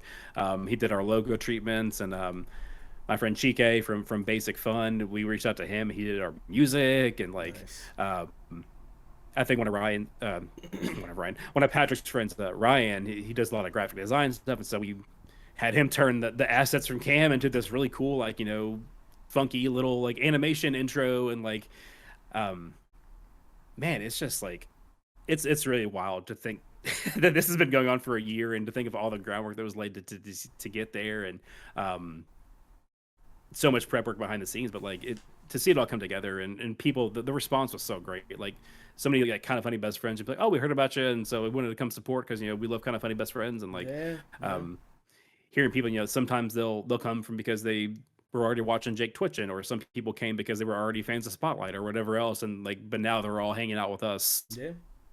from all these other places on the internet, all hanging out in one Discord group and chatting with us, and it's a really cool feeling, man. And I love just there's so much discussion lately about AI and stuff, and I'll see people talking about like, well, yeah, well, what if you can't do this? Then like now you can, and it's like, no, if you can't do it, you find someone that knows what to do, man. Like, Yeah, I we're feel not that. musicians, but you know who's a musician is Chike. We can't draw for shit. You know who can draw for shit? Cameron. Yeah, We're gonna reach out to yeah, Cameron. Like goods and services, man, exchanging monetary yeah. No, no, monetary no. value for goods and services. Yeah, Like, yeah. so And like, he did just your rebranding too, right? Like your new yes, branding he and did, stuff. man. He did. Yeah, Oh, which is great. By the knocked way. that out of the Great. park. Yeah. Thank you. Yeah. Because again, I was like, I was trying to work on it, and Patrick was kind of like, well, have you thought about like reaching out to Cam? And I was like, I probably should. Like, I'm taking this seriously. I talked to my wife. She was like, yeah, man. Like, we discussed the funding or whatever. She was like, yeah, like that's totally do it. Go Gotta for it. invest in yourself, man. Invest in what you Yeah, want to do. Yeah, I love that. for sure. And shout out to her. My wife is the greatest, and she is not a nerd whatsoever. Does not play video games unless it's like being forced to because my kid wants to play Mario and I'm at work, like Yeah. but she's so incredibly supportive of everything, of all this content stuff, again, just as long as I'm not neglecting her or the kids or whatever, like she doesn't care. Like we're just Yeah. No, that's know your boundaries, know your limits, and yeah, take care of your shit and then have some fun. You gotta do both. But nice. No, and yeah, I just no, continue. Sorry. no, you're good. I definitely want to emphasize, man. It's like different people with we're bringing our different strings together, and that's kind of what the idea was. Is like, we've got these group over here that likes our podcast, and we got this group over here that like maybe pays attention to your video essays or whatever. Like, man, if we can just all come together and like just not only just have fun together because we all like the same stuff, but also just like bring people together and like share the wealth kind of thing, like Yep. rising tide lifts all boats, Yeah. however you want to phrase it, whatever whatever corny euphemism we need to come up with to say it, like just come together and make something, make something different, make something fun, make something new. So that's what we did. No, that's awesome. Yeah, because like doing anything alone is challenging. Like I'm doing this podcast seemingly alone, like as a solo host. My boy Trav has recently been helping me a lot in a very like executive producer sort of role. Nice. And so when I think about you guys coming together, like even when I first saw that, I was like, oh, this is because my relationship was with Patrick. And then meeting you through like the chat and stuff like that, knowing Cayman through the podcast as well, and then seeing them like, oh, okay, like they're combining with JK Games and Jake Twitchin. Okay, CognitiveClips coming together. Like not only is this, yeah, each has their own products, but each has a skill set, each has a vision, each has a perspective. And when you mold that together and like bring that into something, you can really make something awesome. I feel like, and Yeah. for you guys to be a year in, I mean, I was telling Patrick this in his episode, for them to be 190 episodes into Spotlight Games is incredible. Yeah. For you guys to be a year in and doing this and having done it consistently, to be like, yo, you know what, we're gonna do this year big and do another year, and we'll see y'all next year. There's a lot to be said about that. I meant to say this to Patrick. I felt like I knew Patrick enough, and I was intimately intertwined with the Spotlight Games enough to be like, yo, I'm proud he achieved that. I'm not sure I'm intimately connected to DIDO enough to say I'm proud of y'all's accomplishment. Pride is a complex feeling that I think you can really only feel for people you have seen go through it, or very close, and so on and so forth. Yeah. But man, I get to that. watch you guys achieve that is awesome, and to see what you guys are doing with it, and the community you guys have built. Like just being in the Discord these past few days, I'm like, yo, they active in here, and Dude. and they've got community in here and culture. Like when that whole pizza thing kicked off in the beginning of the stream before we even recorded the episode, I'm like, yo, that's culture. And when we were talking offline, like he brought it up to me. He was like, yeah, sometimes like before the episode, people bring up pizza, and so when somebody asks about the pizza in the chat, I immediately just started dying because I was like, yo, we were just talking about this. And it just shows how powerful that connection is. For sure. I was in and out. Did he mention the joke that Jake had made during that first thing that kicked it off? No. What was the joke? If you bring it up, maybe I'll remember. Because I think that Patrick had mentioned that like his total cost for everything he got that night was like $80. Yes, yeah. So Jake's like, "What'd you order? A pizza and a $50 bill?" Oh, that is the perfect joke. So good. That is so good. That's hilarious. Yeah, and just to see people, the way people getting behind that. Again, just speaks to what you guys have built, and that shit is awesome. It really, really is. Thank you, man. Like, we, as you can imagine, we have our own like separate Discord for like business stuff. Yeah, for sure. We're like planning episodes, and like, there's been so many times where like, it's usually me and Kayla because we're probably the two biggest softies. Everybody's a little bit of a softie, but just me and Kayla are probably the softest. Usually one of us will be like, "Y'all, do you realize that there's a conversation going on in our Discord for the past 2 hours that didn't involve any one of us?" Yo, that's huge. That's like, man, that's crazy. That's like, huge. That is so awesome. That really, really is. Yeah, I think in the episode he had mentioned like you guys meet on Sundays, and like even that like consistency, like making it happen. Like I was even telling him like just me being on that episode to fill in for Cayman so that you didn't have to skip this week or do an episode by yourself or something. Like that commitment, that level of commitment is just necessary, you know? See y'all all committed is awesome. For sure. And yeah, to another year of DIDO, to another year of Cognitive Clips. Appreciate that, man. And all the shows and stuff. Yeah.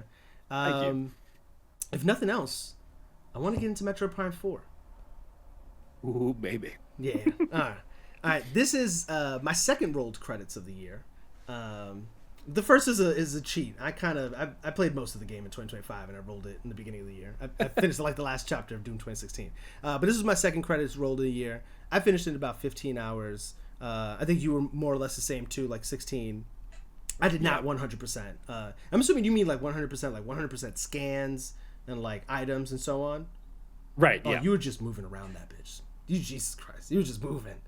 You were moving. Like I was saying earlier, man, like I know how these games think. I know how they operate. And so I did, I think I was, by the time I was like really starting to, quote unquote, hit the grind for getting those last little bit of things, I was already like 93 to 90, like probably like 93% of the items. Wow. Then like 95-ish of the scans. So I was only missing a couple that you couldn't get before like the final fight or whatever. So, you had to just go around and do some cleanup, but wow, that's crazy. Yeah.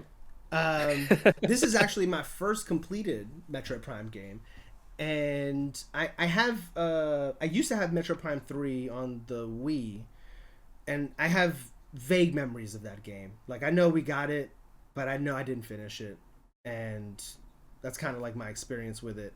Oh my god, did I lose Jordan? I think I lost Jordan. No. Hello? Oh, there you are. Okay. Oh, were you just standing still? I must have been. I'm sorry. Oh, yo, you are like I was enthralled. I was enwrapped. You were the most... I was like, oh my god, dude. Wow, that was really good. That was really good. You might have been a chameleon in a past lifetime. Oh, no. Yeah. But this is my first completed Metroid Prime. And I will say, one of your video essays helped me catch up because I didn't know what was going on. But that introduced me to Samus's arch nemesis, and kind of like just laid the foundation for what I could expect from the story going into this game. But I want to hear you break down your thoughts of the game before I go into it. I want to see how it differs, but I would love to hear your perspective of it first, as a person who's involved in this.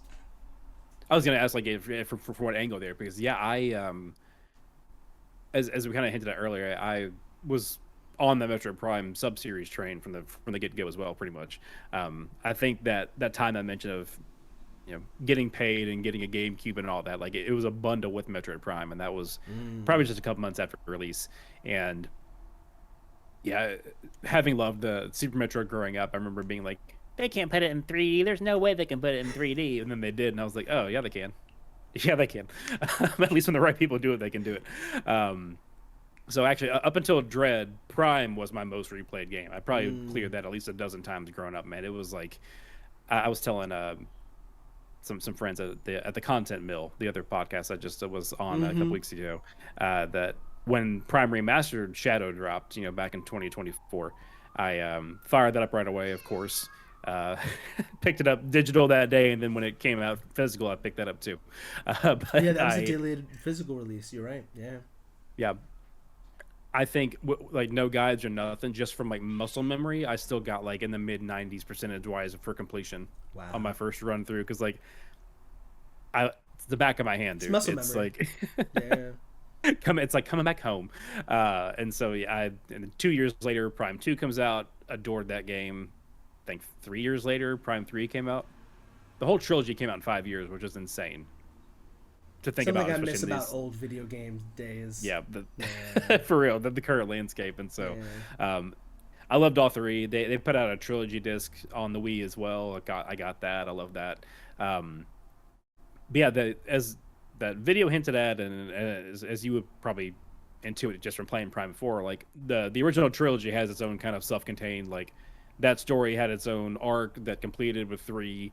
And so, even though we're in Prime 4, it's not really a continuation of three's story. It's just like the same design of a Metroid game in the 3D space and like the first person view and all that, um, with a brand new story getting kicked off. And so I was very highly anticipating it. Then they delayed it and restarted the development and all that Mm-hmm. stuff, for like 8 years, and then it finally came out, and I had a blast. I love this game, dude. Um, I don't think that it hit the highs of the first game. Mm-hmm. It would be hard to do that. I don't know how much you pay attention to this, but like it has a 97 on Metacritic, Yeah, it which does. makes it tied for one of the highest rated games like of all time. It's like Yeah. Ocarina of Time has a 99, which is the highest rated game of all time. And then there's like maybe one or two games with a 98, and then there's like several with a 97. Prime 1, Halo Combat Evolved, several games in that, that caliber. So yeah, is it a 97? No. Is it a damn good time? Yes. Hell Yes, it is.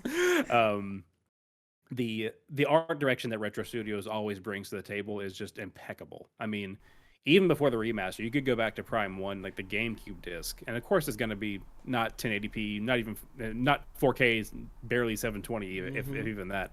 Um, but it's like, oh, this still, they found a way to make it hold up, like standing the test of time, Yeah. with the way that they did the art direction, not being like completely photorealistic, but not being like a cartoon either. Um, and so they really brought their A game for Prime 4's art direction. The graphics look insane. Probably the best looking game that Nintendo's put out fidelity Yeah. wise ever. Ever. Um, Yeah. like you can make the debate about like art styles and stuff, but I'm just from a fidelity perspective of like the sharpness and the reflections and whatever else, like Prime 4 takes the cake. Yeah.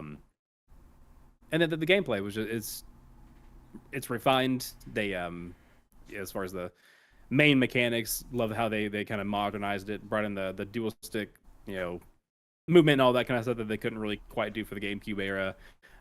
So just overall, I had a really really good time with that. It was like my number 3 of the year for last year. Nice. Nice. Yeah. I agree. It was a great time. As the first Metroid Prime game that I've played as a fan of like Fusion and Super Metroid, and just Metroidvanias in general, it was interesting to see how they were going to translate a Metroidvania into a 3D landscape and what that game was going to play like and feel like. Especially, the thing I wondered about the most, what was going to feel, if it was going to feel good, was the morph ball. And I'm Mhm. not gonna lie, it was probably the times I enjoyed the most of the game. Even if it was just 10 seconds at a time, it felt good every single time. Every It single time I does. morphed into a ball and I was just going through the freaking catacombs or something, I was like, God damn, not only does this feel good, it looks immaculate. Like, that little Yes. morph ball looked immaculate. And I really did try to play that game on my TV as much as I could. Uh, because you could see the downgrade in the graphics in handheld. But on my TV, that 4K was glowing. Dude. Even the 1080p, when I was trying out to see how the 120 felt, even the 1080p looked great, but that 4K was just, like you said, it's the best looking game Nintendo's ever put out. like hands down. Yeah. Um, There's something they do with those morph ball sequences sometimes with that, they did it in this game, they did it in the original games too, but like where it'll like the camera will pull back. yeah, I think it's something Man. about that. I think it's something about the motion that it like the camera takes when you're in the morph ball. That I was just loving. I really loved it. Yeah, because like there's times where it pulls back. It's more like a almost turns into what looks like a 2D side scroller kind of view. Yeah. But there's other times where it's like it like pulls out to like an aerial view. Yes. I'm a sucker for that, dude. Like because they did it again. That was like a callback of, if you want to call it that, to how they had done it in the earlier games, and they hit one of those within the first hour and a half of Prime 4, I would think. And I just remember sitting there, opening morning, like probably 3:30 in the morning. I'm playing this game because I woke up early to play it. I'm like, I'm home, baby. Like we're back. We're so back. Yeah. Yeah. I remember it was one of the boss fights where I realized that I had to get into a morph ball to actually like get through and like attack and like progress through the phases in the battle, and it does that overhead, and I was just like, nah, man, they got it. Like they know what they're doing, man. They really took this 2D Metroidvania and turned it into a 3D game, and it feels incredible. And I don't know what maybe the quirky feature in the original trilogy was, but I actually really liked the psychic features and sort of how that played into puzzles, how that played into certain boss battles. Like there was that boss battle with all those drones. It took me forever to realize that I needed to use my psychic shot to like hit the 3 at the same time. But once I figured that out, I was like, no shit. And I feel like I don't know why. Like, there were so many times in this game, like the first time through, where I was like, I would get stuck on either like a fight or like in like a puzzle. I'm like, duh, the shot. Yep, the shot. Like, why do I keep forgetting the shot? It's like the first thing they give you. Why do I keep forgetting it exists? Yeah. I had a few moments like that as well. It's one of the later boss fights too. I was like, why does this keep happening? Why am I not beating this fight? And I was like, the shot. The shot, Mondo. The fucking shot, dude. It's always the shot, Mondo. It's always the shot. Always the shot. Yeah. How did you feel about the desert? I'll let you go first. I like the desert, but I'll tell you what I didn't like about the desert. Yeah, dude, it was like the biggest overblown non-issue. Yeah, for sure. Of 2024 to me. Complaining about a desert being kind of empty is like complaining that a water level's too wet to me. Now, I will also say, as people have pointed out, that doesn't mean that you have to like it. Yeah. But like saying that the desert's empty, it's like that's what a desert is. But also it's not even that empty. Like there's a lot of stuff there. Yeah, there was actually. Like there's the little like the most minor spoilers. Like there's little shrines that you come across. There's the crystals, of course, that you need to collect, and then there's like all the wreckage that you come across too. And it's like there's so much little stuff dotted across, and like you're just driving through a little motorcycle, and it's like, is it the coolest thing ever? Maybe not. Is it the most sensical thing to have in a game in 2025? Also, maybe not. It was probably a relic of the long development cycle that, like, because I don't know if you remember this, the Breath of the Wild DLC with the motorcycle. Okay. Yeah. Yeah. Okay. Why are we putting motorcycles and all this stuff, Nintendo? Yeah. But like, I mean, come on. Come on. Of course you had to. Of course. Like, yeah, it didn't bother me, man. Like it was quick enough to get across. There's a little bit of like a little endorphins going off, like, ooh, I smashed into a thing, cool. Yeah. You know what I mean? It's like and I like the way that they wove in, again, like the shrines and even little there's at least 2 or 3 little expansions or other upgrades that are just kind of like hiding in plain sight in the desert. This is cool, man. They like found a way to take something that could have been a lot worse and still make it like interesting. And there's even, I don't know if you came across it, there's a couple little lore bits you can find too that talk about the desert. Yeah. And like talk about how they tried to terraform it or whatever, and like it's fine. Like, yeah, I overall didn't have any issues with it. My only issue with it was a pacing issue towards the the latter half of the game, where I was like, I feel like I'm here too much right now. I hear that. But Yeah. but I will say that was partly even my own issue. But that was probably the only issue I had, because I wasn't driving in the desert for too long without having something to do, without an enemy popping Right. out of the woodworks or a crystal that I'm like, oh shoot, let me go run into that crystal really quick. And it didn't take very long to get from one end to the other end. And I think you said this in one of the DIDO episodes before the game came out, where you were like, there's always something connecting the areas in these Metroid games. Like, they're not just like you walk out of the door and then like the next door is the next area you were supposed to go to. Like, Right. there's something interconnecting it all. And in this game, it's the desert. And it is fun. Yeah, And it is fun to ride around on that motorcycle too. Yeah, I thought it was too. Like, it was, again, like, it's kind of silly if you break it down too far, but it's like, it's fun, it's cool looking. You know what I mean? Yeah. Like, it was, I enjoyed driving around in that thing, and like, it was something that I'd kind of forgotten about, because in one of my videos where I like broke down Metroidvanias, I realize now that it pertains 99% more toward 2D Metroidvanias, not 3D, which is a map being like truly interconnected. Which, like, that Mio Memories in Orbit has a fantastic map. Like, I saw I think it's like Steven Totillo, somebody with like a familiar name in like the gaming sphere, like, talked about how the map was like really cool, had a really cool gimmick toward the end that I was like, oh, that is awesome. But I forgot that Metroid Prime 1 is actually the only one of the Prime series that really has that. Prime 2, it wasn't a desert, it was like a the Great Temple, something that was like a central location that you always had to go back to and pass through that area before you went to like the next area. And so, like, instead of walking back to there and then the elevator ride disguising the loading times and all that, now it's just a motorcycle. Like, Yeah. and then in Prime 3, it was also like disconnected, because you're going to different planets. There's like 3 or 4 planets in Metro Prime 3, so you're like, you go to one area, and then to go progress, you'd have to go back in your gunship and then fly to the next area, the next planet, I mean, and come back or whatever. So, like, yeah, there's always something in these games that breaks up the interconnectivity a bit, aside from the first game. So, like, it was just the next one that did it. It wasn't like a completely, completely game breaking, completely antithetical to what they've done before, or nothing like that to me. Yeah. No, totally agreed. And I think I liked how they used the viola, the motorcycle, throughout the some of the levels too. Like, it wasn't just a desert thing. Like, it was important for the desert, necessary for the desert, but also required for some puzzles and for completing some areas too, which was pretty cool. Yeah, that was a pleasant surprise. I was like, oh, they're going that direction. Yeah, they're doing that. Okay. Yeah, I was like, okay, that's pretty cool. Yeah. Yeah. Music. How'd you feel about the music?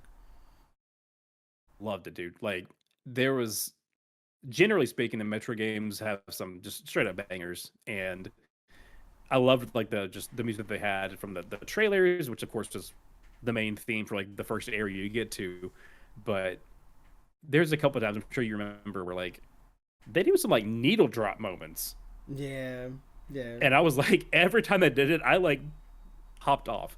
Like this, like what I'm talking about, like there's that early on point where you're like restoring power to the forge or whatever. And so the music's doing one thing, and then you drop that little morph ball bomb and kick the power back on, and the music completely changes. And I was like, oh, we're doing that? Okay, that's interesting. I love this. Like, so there, I was. It was one of the games certainly where, one of many in the past year or so where I was hitting the drive to work. Like, all right, Nintendo Music app. Let's listen to some Metroid Prime 4 music. I hate that we have to go to the Nintendo Music app for that, but but yeah, the music was a banger. It just has like, it's a vibe. Like, it is a Metroid vibe. Like, they have that sound. They have that sound figured out for this game. It doesn't necessarily sound like any other music I can think up off the top of my head. And it's just got this. It fits the ambiance. It fits the mood that they're trying to create, and especially in a game where she's a silent protagonist, and in most of her games there's not a lot of NPCs, and the music is doing a lot of the work that words aren't there Right. to do, and people aren't there to do. And I think in this game they did a great job with that for sure, for sure. Yeah. Oh, that's one other thing that I just have to criticize the internet for was like, again, just blowing things out of proportion. Where they're like, "There's no music in the desert." There's music. Yes, In there the is. desert. There's music in the desert. Yeah. It's called ambient music. It's not like, it's not a guitar solo. It's just like ambient, like really cool. It sounds like what you would expect to hear in a desert in a sci-fi game. Like, what is your problem? Like, Yeah. But also, if you play it, you'll probably figure out why there's not music and why you need to be hearing what's actually going on around you. right. So there's that too. And then lastly, story. Another point of contention with the game was the game having NPCs, and people being like, "What? This is a Metroid game. Why we have other people talking in it and other people even here to begin Right. with?" And I'm not gonna lie, I actually really enjoyed the NPCs being there. And no spoilers, but as we were getting towards the end of the game, I felt the impact of them being there, and Yes. I was like, yeah, this makes so much. Like this brought it all together, and like if the NPCs weren't here, I don't know how any of this feels, especially in that second half of the game. It was really really great. Yeah, but by and large, I really enjoyed it. It was like I kind of expected that to be the direction that they would take because since she is famously, I mean, even in that overview trailer that they dropped, like what, like 3 weeks before the game came out, they describe Samus Aran, the lone hunter. Like that's always been her thing. Is she comes in there, she gets the job done, she gets back out, and it's always been like the only sentient creatures that you ever see her saving are the little critters in Super and Infusion, Yeah, and then there's some interaction in Dread, but it's not quite the same either. And so I see these trailers, and it's finally, pardon me, the previews drop of there being NPCs, and I'm like, okay, well, first of all, this guy's not nearly as annoying to me as what other people make him out to be. He's just a dweeb who talks sometimes. Okay, cool, whatever. But then thinking about it, man, this is gonna be really cool to see like how does the lone hunter who never really, aside from Other M, which most of the fan base just pretends doesn't exist anyway, which that's another story entirely. But like, how does she react when it's not just her life on the line? It's she has to worry about getting other people home because like this is like again, this isn't those over like they're all stranded together. They're spread out, but they're all stranded in this place together, and they all need to get back home. And so, how is it going to play out? Watching her have to worry about other people, not just herself. And I think that for the most part, they delivered with that. I think that there were some missteps with it that are cleared up to an extent with the 100% endings, but not even then. It's still kind of. I wish it had been done differently, but again, by and large, I still really enjoyed it. I'm glad that they took that risk and took that step with it, because I think overall it did land.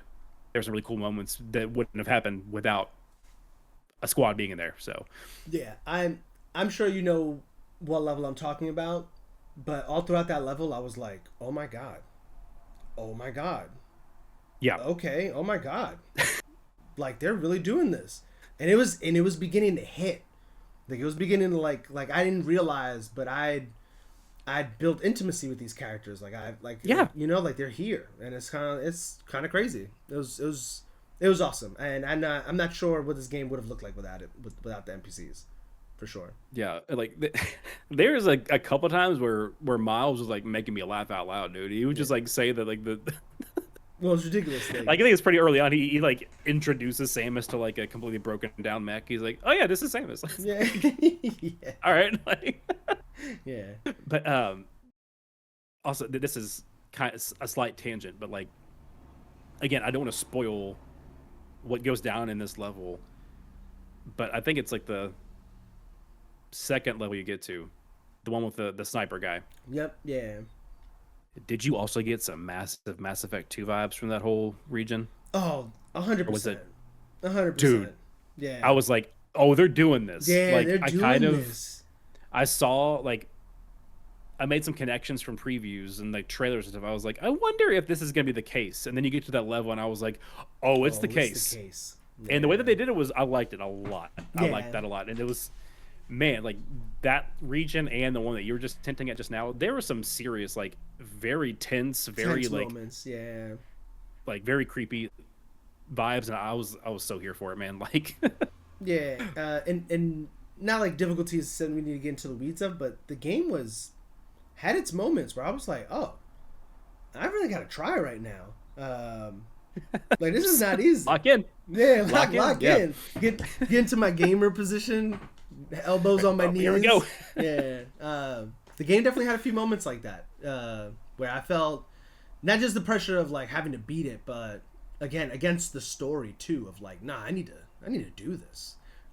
Yeah, But again, before it's just Samus, and yeah, that was just good. That was good. It was a good element. And I think you were saying it in a previous video, like what like it feels like the natural progression. You know, like how do we Yeah. evolve these games? Again, yeah, you said it was like we love to see the things we love stay the same, but we want to see them grow too, and it's just this friction between what we want to see Yeah. grow and change.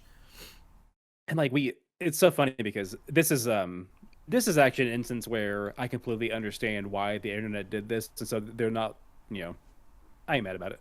But so many people are like, "Oh wow, this intro is giving Halo vibes," and then like they're doing their digging, and they're like, "Oh, some of these people at Retro or who are involved with Prime 3 or sorry Prime 4 used to work at 343, so of course it feels like Halo." And then I'm going back and getting footage for one of my videos or whatever, and popped in my Wii disc of Prime 3, and I'm like, y'all, the intro for Prime 4 is just Prime 3 in 4K. What do y'all talk about? Like, because Prime 3's intro also has like she's interacting with the Federation, and then there's an attack, and she has to like defend the people, and she's like running around doing this and this and this, and then some like crazy thing happens with the main antagonist to kick off the rest of the story, and it's like, Yeah. but at the same time, 18 years between Prime 3 and Prime 4. Oh wow. In that 18-year span, there were no less than 7 games in the Halo universe. So obviously, people are going to think about Halo. Yeah, You about had the Halo, entire, for sure. Yeah. you had 4, 5, and Infinite. You had ODST. You had Reach, and I think both Halo Wars games. I think all those came out in that same span that where same there was frame? zero Metroid to worry about, aside from Other M. So like, no Metroid Prime games. There's that recency bias you're talking about. There's Talking that about it, man, recency bias. They don't watch my videos, man. I'm telling you. They better start. They better start. Link will be in the description. They better start. Yeah. Well, Um, not to like toot my own horn, but it was so funny because in that video, like to start off, I was like, oh yeah, it's like every single year when award season comes around, it always gets brought up, recency bias. mhm. And then It does. what do you know? Like, I'm listening to Kind of Funny, and it's the nominations for the Game Awards getting announced, and it's like, you know, they do their intro, they do their housekeeping, they kick out the discussion, they kicked it to Andy Cortez first, and one of the first things out of that man's mouth was recency bias, and I was like, Telling y'all. Yeah, no, it is. It is. And it always comes up every year. Because I feel like every year there's so many games that came out earlier in the year that don't get nominated and stuff. But I feel like that's all kind of in our heads a little bit too, which you kind of exactly, because like, yeah. yeah. And then overall, I gave this game an 8 out of 10. I thought it was a great game. Great Yeah. game. And like most Metroid games, there's replay value there, a lot. Yeah, I actually I replayed it pretty much immediately. I went ahead and did hard mode, Nice. which was that Hard. final boss. Yeah, had to have been hard. I about crashed out, dude. It was a nightmare. I was like, the Metroid freako, was like Googling to see that if I wasn't missing some strategy. I was like, what am I missing here? How am I supposed to do this? Like, but I eventually got it. I made it through. Nice. But yeah, I ended up overall like 8.5, like 8.5 out of 10. Like, really good game. Like, again, some little quirks here and there with the story and some of the stuff like that. But like overall was just, again, just so much fun to play, dude. Yeah. Like, and that's one of the things too is even if something doesn't make sense on the surface, like, again, implementing weird future techie motorcycles in a 2025 release when that was like already a weird thing to do in 2017 for Breath of the Wild. Yeah, But it's still fun, man. You know, it like is. the moment to moment gameplay is so much fun, and it's like so refined. Like they've like really nailed down that Metroid Prime like gameplay loop, the formula for it, and like um, there are some things that I missed from previous games that I wish they put into this game. As much as I did enjoy the aesthetic of the psychic stuff, and like there were a couple of the unique abilities for this game, Mm-hmm. like that shot we mentioned and other stuff. Like by and large, I'm not really a big The Office person, but I've seen like a little bit of it. Have you seen a lot of it? The Office. I Yeah. love The Office. Okay.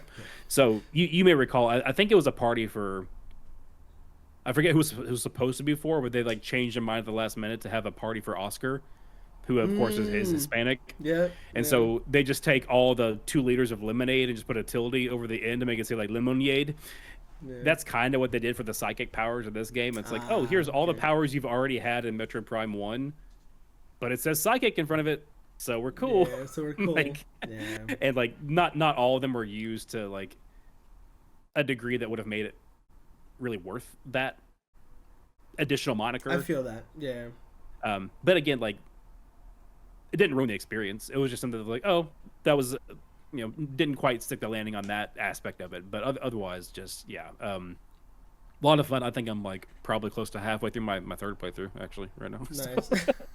uh, and to that point, I mean, I wonder how much of that stems from them having to restart development, and like, yeah. I mean, considering how long all that took, I'm happy we just got a good game because this easily could Yes. have been a bad game just from everything that had happened, or it could have even easily just not have happened because they just maybe decided, you know what, it's been 8 years, give the people back their pre-order money who pre-ordered it 8 years ago, and we'll try again next time.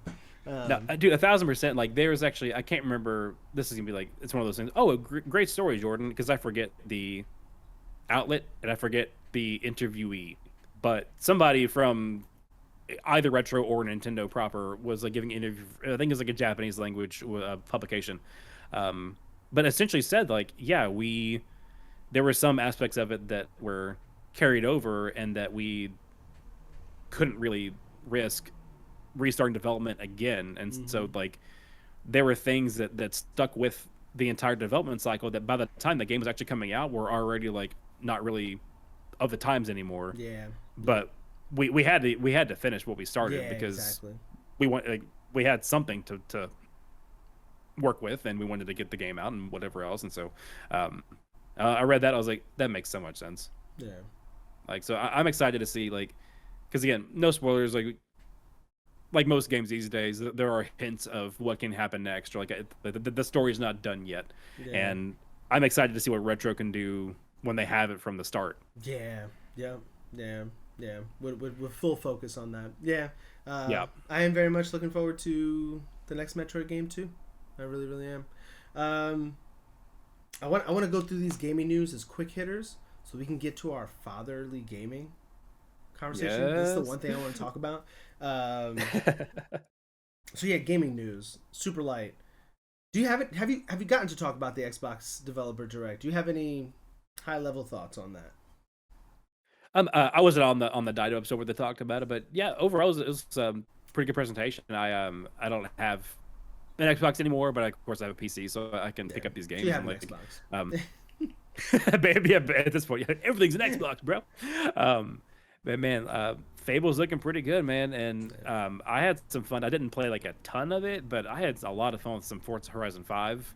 I think that was yeah. one of those set in Mexico, and like, Yeah. that was really cool. So like, to see it like in the Japanese setting and playing like, because I do like the more arcadey style racing games as opposed to like the real hardcore racing sims or whatever. So I'll probably be checking that one out for sure. Nice. Yeah, I'm on the same boat. Looking forward to Forza. Fable looks just incredible. Looks. Could Xbox have a game of the year this year? Like contender. Like forget Yeah. it being the game of the year. I think they just need to get a contender in there because it's just been so long. There's a new Crimson Desert trailer. I know we talked about this earlier. I know you said it looks good, not really your cup of tea. Very much my cup of tea. I was waiting for a trailer like this. The first thing that came to mind, though, I'm not going to lie, 15-minute trailer of an upcoming game the PlayStation has the marketing for. Not their own developer direct, but they were like, hey, we got an inside look on a game that we have the marketing rights for. Look at it. It looks really good. Because I'm telling you, I watched that dev direct and I was like, I need PlayStation to do these. And Yeah. Nintendo has like Treehouse, but that's like feels like an entirely deeper thing than even a dev direct. The game looks beautiful. The world looks beautiful. It looks a little too arcadey for me, I'm not gonna lie. And they said that they're gonna do another video talking about the combat and some other features around the game. But I think they did a really good job establishing the world, and this looks like it could be a Game of the Year contender. Like, I know it's one of those highly anticipated games this year. I think they announced it like 2 years ago at the Game Awards. Yeah, I think it was Game Awards 24. Yeah. That it was premiered at, and ever since then it's been like, yo, what is that? Where is it? I think that first trailer had him like riding the dragon, and so people were like, what the fuck? Is that the same trailer? He also like somebody like jumped up into the air and like turned into a hawk or something, or like, I think so. There's Yeah, some crazy thing. some crazy shit like that. Whoa. Yeah, and it was just like, what the hell is going on? This looks really cool. I'm interested. It gave me very big Dragon's Dogma vibes. Okay. Especially with the big beasts and stuff like that. So yeah, I don't know if you got to see the trailer. If you had any thoughts about it. Yeah, not the whole thing. I had started it, but it was a crazy afternoon, so I didn't actually get to watch the whole thing. But, yeah. If you're listening and you haven't watched it, I would highly recommend going to check that out. Especially if you're into open world. Kind of feels like fantasy RPG. Oh, it's like a little blend of fantasy. The word's escaping me. Medieval times, sort of. Okay, feel. And remind me, is this a sequel to Black Desert, or just like from the same studio and they're just using that desert nomenclature? Right? I don't think it is. Is it a sequel? I'm about to Google it right now. No, I don't think it is. I don't think it is a sequel. I haven't heard anything about it being a sequel, so I'm gonna lean into no for now. Okay. Yeah. New Mario Galaxy trailer. Did you get to check that out? Dude. Yeah. I'm so in. So like, I kind of hinted at it, and I'm sure we'll talk about it here in more in a couple minutes. But like, my son especially is just like a prodigy of Super Mario Wonder on the Switch. Like, wow. My wife and I went on a little anniversary cruise last year for our 10-year anniversary, and when we came back, wow. Yeah, man, thank you. When we came back, he had beaten at least 2 of like the special world levels. You know, like the end game ones that are like really tricky. He had beaten 2 of them that I couldn't beat. Wow. Even like playing with him, I was like, there's no way. Cleared on his own. I'm like, what? Did you just usurp me, little boy? Like, come on. But like we've always been playing as Yoshis, and so we're color coded. And so like I'm always red Yoshi, he's always yellow Yoshi. Okay. My daughter is always the green one, and my wife is like the light blue Yoshi, or whatever. And so knowing that there was gonna be a Yoshi in the new movie, I was like, hey guys, come watch this. And like, of course, they kind of like were chuckling at, and and he's like eating the Toad's caramel apple or whatever, and like. But yeah, he looks perfect. No notes. No notes. I'm very much looking forward to it. I thought the first movie was just a love letter to Super Mario fans. And this one looks like it's gonna have that same vibe. Once he like grabbed the fire and the fire started to envelope them, and they turned into their white painter's costume, and I was like, here we go again. Dude. Because they did that in the first one, of course, with Peach doing that in the field, or whatever. I was like, man, they really nailed that effect of like the change in the outfits and stuff. Man, it's like and the studio that makes it Illuminate. I forget. Illumination. Yeah, they're just good, man. They're great. They're the best of the best in that style. Yeah. But yeah, coming out April 1st. I'm very much looking forward to that. Oh yeah. And you're gonna watch it with the kiddos. My kiddo's not old enough yet, but when she is, I'll have the DVD. That's for sure. I got the DVD. It's like, first one. I'll try to. I've watched it with them before, the first one, and like I can't remember if we've watched the entirety of it or just like big parts of it or what. But like there are, even in the theater by myself, like watching the first one, I was like, this is a kids movie. This is pretty creepy. Like Luigi getting chased down by like all the dry bones and stuff. I was like, Yeah. this might be kind of creepy for kids. And yeah, there's a couple parts where like my daughter's like, I want to watch that I part. don't want to watch That that. part's scary. Oh, no, Like, yeah, I feel that. I Uh, understand that. I will say, this movie needs to have another banger song like Peaches. I listened to that Bowser song, Peaches. That song has plays on my Apple Music. I Dude, kid you not. wait, I'm so excited for you to experience this because not only was it already funny and a banger and all that, but having your own child like pizza, like 12 out of 10, no notes. Yeah. Like, That's awesome. That's awesome. Cool. So we're all looking forward to it. Can't wait. GTA might not have a physical edition when it releases. How do you feel about that? Are you a GTA guy? Are you looking forward to GTA 6? I'm not really a GTA guy, and so I played a couple of them growing up, probably younger than I should have been playing some of those, but like, and I had fun. But I don't know, they've never really appealed to me to like keep up with it, you know. But as far as physical and digital, like I know that this is like kind of in the minority for a lot of folks, but like I am so largely digital, and I have been largely digital for a long time anyway. Yeah. And so if it's gonna keep the costs down, keep it below $100 or whatever like the rumor prices have been for the longest time, you know what I mean? And it's like I completely understand the argument and like the worry about preservation and all that when it comes to digital releases. I completely understand that, but just for my own purposes, my own reasons, whatever, like I've just been mostly digital for the longest time. So when I remember people threw a fit about that for the second Hellblade game coming out a couple years ago. Yeah. Yep. And I was like, do y'all not remember that Hellblade 1 was also only digital for the first like year that it was out? Like, this is just a thing that games do sometimes. Alan Wake 2 did the same thing. Like, yeah, that's another one that did it. Yeah. I was trying to think of other so games I'm sure that, I'm sure that within several months of release, it will, if not at launch, it will have a physical edition at some point anyway. Yeah. But like, it's not something that concerns me personally. But again, I see the worry, I see the reasoning, but that's just not one that I worry about personally. I am looking forward to GTA 6. I am still a physical guy whenever I can be. I will say, since I've gotten my Steam Deck, I have been so digital because it's my only option with Steam. And so now, like, Nintendo is pretty much the only console I'm buying physical games for.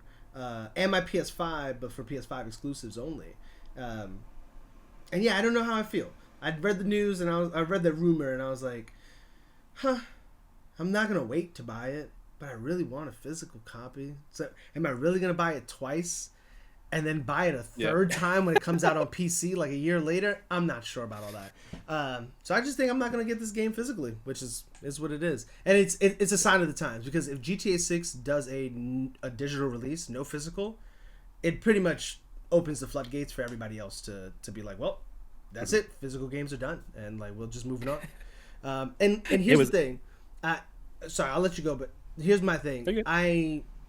It's not that I have a problem with digital. There's so much convenience in it, and I get why most people do it. Like, I don't want the space it takes up, and so on and so forth.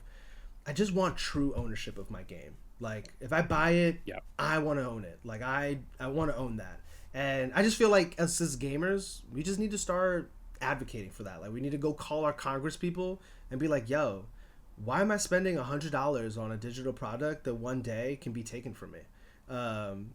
Possibly. And we need to just build laws around that. And once we do that, fuck physical then. You know? Like, we can just move on. This one I'm interested in your thoughts. Pikmin 2, Metroid Prime 2. Being teased as NSO games, Nintendo has since come out and said that was a mistake.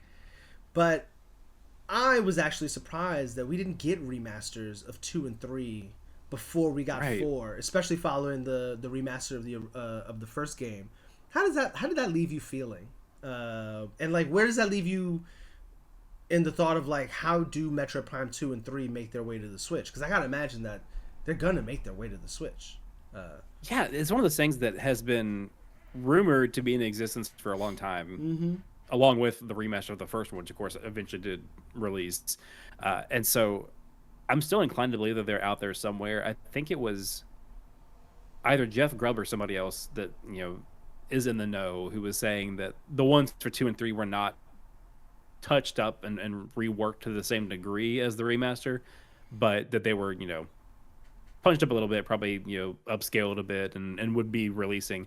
And so if they just drop 2 on the NSO, I'd be cool with that. But with the the only caveat being the original version of 2 is real difficult. Like, Mm. so much so that when they put out the trilogy disc for the Wii, they had like difficulty settings, and actually like the normal difficulty was like tuned it down, and then like hard mode was just the original Was the original GameCube game. difficulty. Because so I got when they announced Dread, being the fanboy that I am, I like tracked down a used Wii on Facebook and like tracked down discs for Prime 1, 2, and 3, and I was playing through. I had a whole playthrough of Prime Remaster on my YouTube channel, like, broken down into, I think it was like through like 9 or 10 episodes, you want to call Mm-hmm. it. And I was starting to do the same for 2 with the GameCube disc. I got stuck, dude. I was like, how did I do this when I was like 14 years old? I can't even do it Can't do in it my now. 30s. What is Yeah. this nonsense, man? So eventually I just like gave up. But the it is strange that they haven't put it out there, but I see that hindsight being 2020, and just how similar they made the gameplay, just like the core gameplay loop of 4, how similar that was to like the core gameplay of 1 Mm-hmm. specifically, with some sprinkled elements of 2 and 3 in there too. But I kind of see it like drum up the hype with like the most critically lauded one, and then drop a new one that's, since it's not continuing the exact same storyline and all that.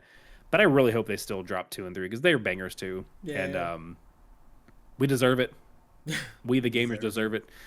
deserve it. Yeah. And somebody in our Discord is pointing out too that Pikmin 2 already has like a remastered version on the Switch. So even if they did drop Prime Yeah. 2 on there, it wouldn't preclude them from doing a remaster. It would just be weird way to double dip it again, but whatever.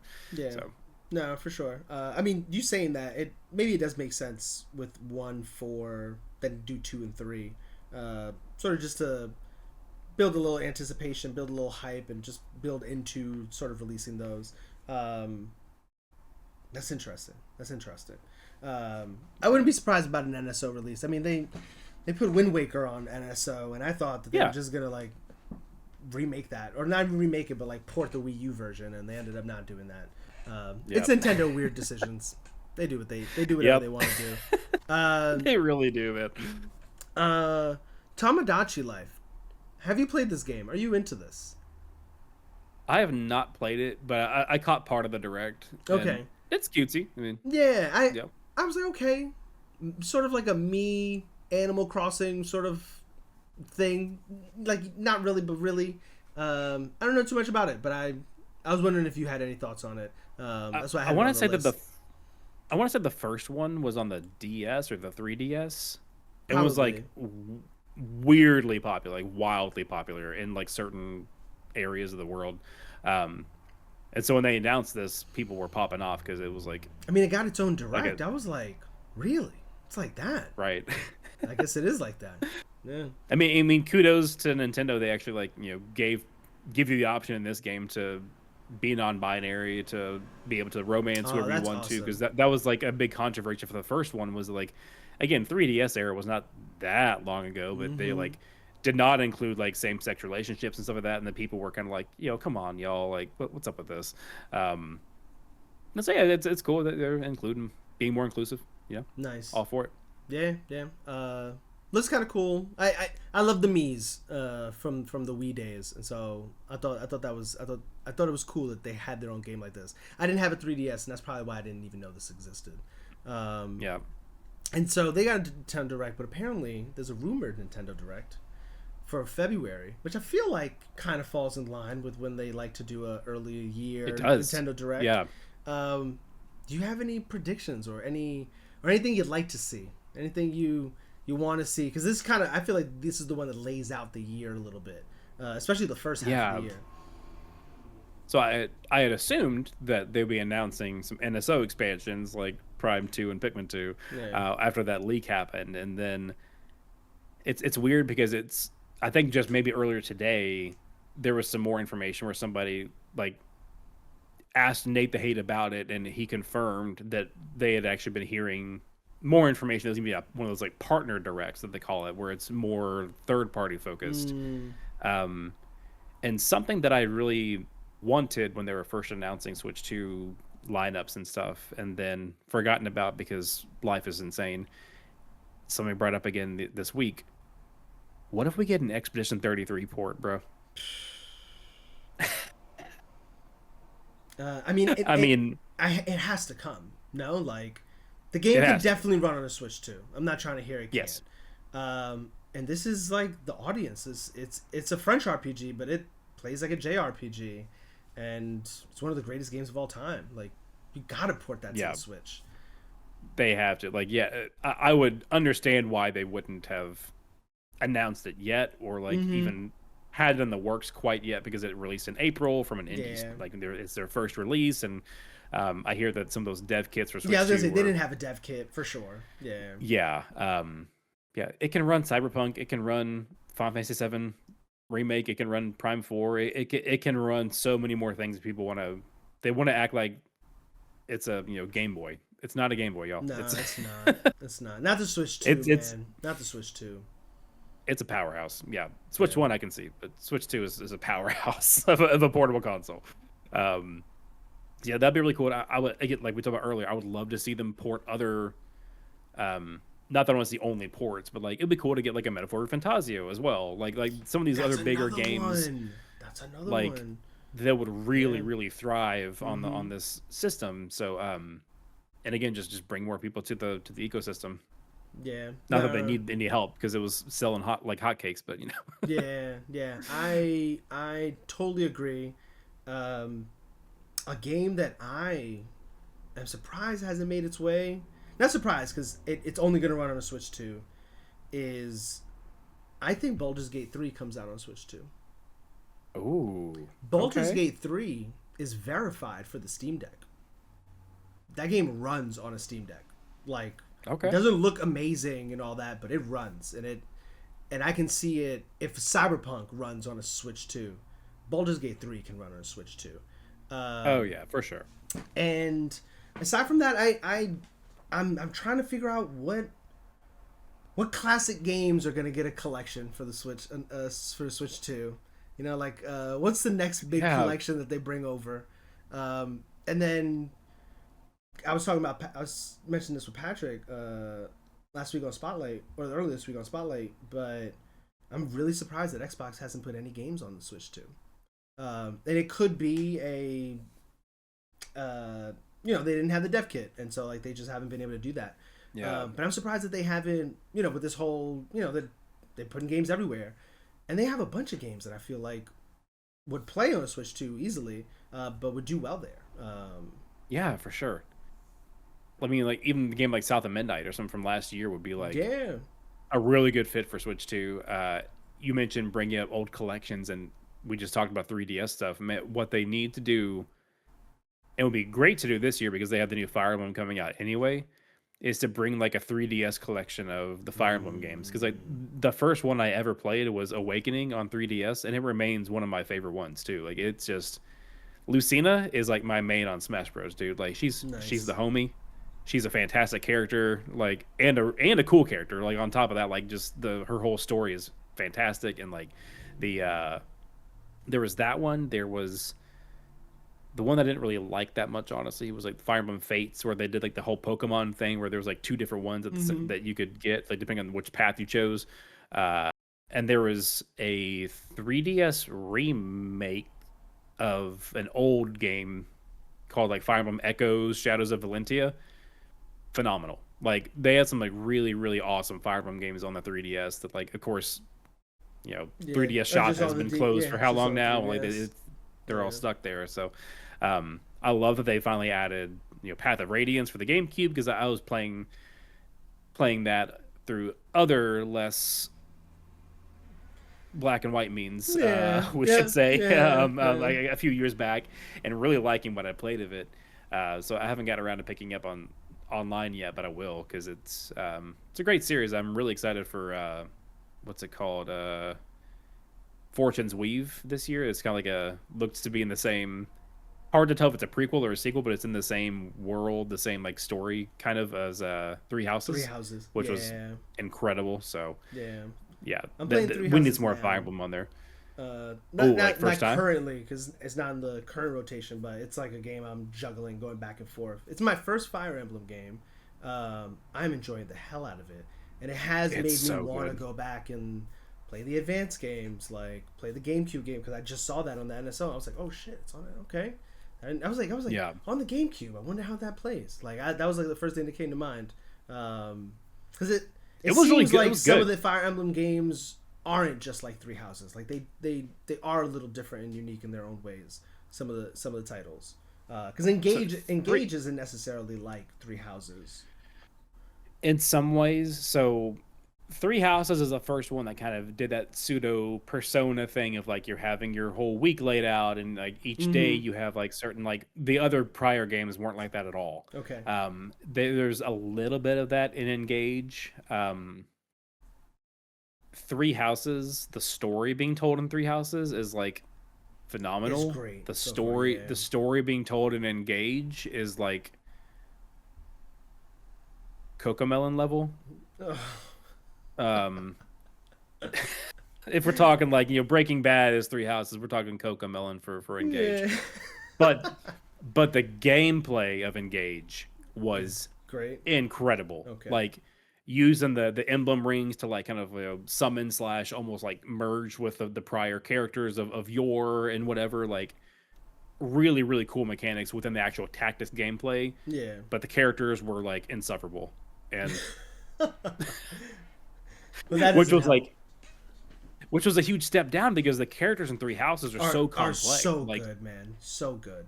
Like you start talking to that the Playboy, and you're like, oh, this is just some like one note, and then like two bonding scenes later, you're like, this is like the most Yeah. tragic character You I've have met. some tea with them, and everything changes. Yeah. Exactly. But again, I still think, despite all that, I still think Engage is worth playing because the gameplay is just so fire. But like, yeah, Okay. just don't expect it to be Skip the as cutscenes. Go play engaging. some Yeah. games. Yeah. There's that win. There's that win. I like that. I like that. Yeah, no, I that's kind of where I'm at with a potential Nintendo Direct. Not expected, especially if it's a partner. If it ends up being a partner direct, not really sure what to expect from that. I think it's more porting more games that we feel like should be on a Switch that just aren't there yet. And I feel like Expedition 33 has got to be at the top of that list. Like Yeah. for both Samfall and for Nintendo. Like if I'm Nintendo, I want that game on my console Oh immediately. yes, for sure. Uh, Like I don't know if you saw this news that broke. I forget when it was. If it was last week or the week before or whenever it was, but very recently has overtaken Elden Ring as the game that has been given the most Game of the Year awards ever. yeah, yeah. Oh, So just yeah, period across the yes, board. yes. Sorry, because when you said that, my mind immediately went to like, oh, them being nominated for the most awards, but they've already No, won the winning. most Game of the Year awards ever. Yeah. So Elden Ring had that for obviously since 2022 Yeah, or whatever, but now 22. it's Yeah, Expedition yeah, 33.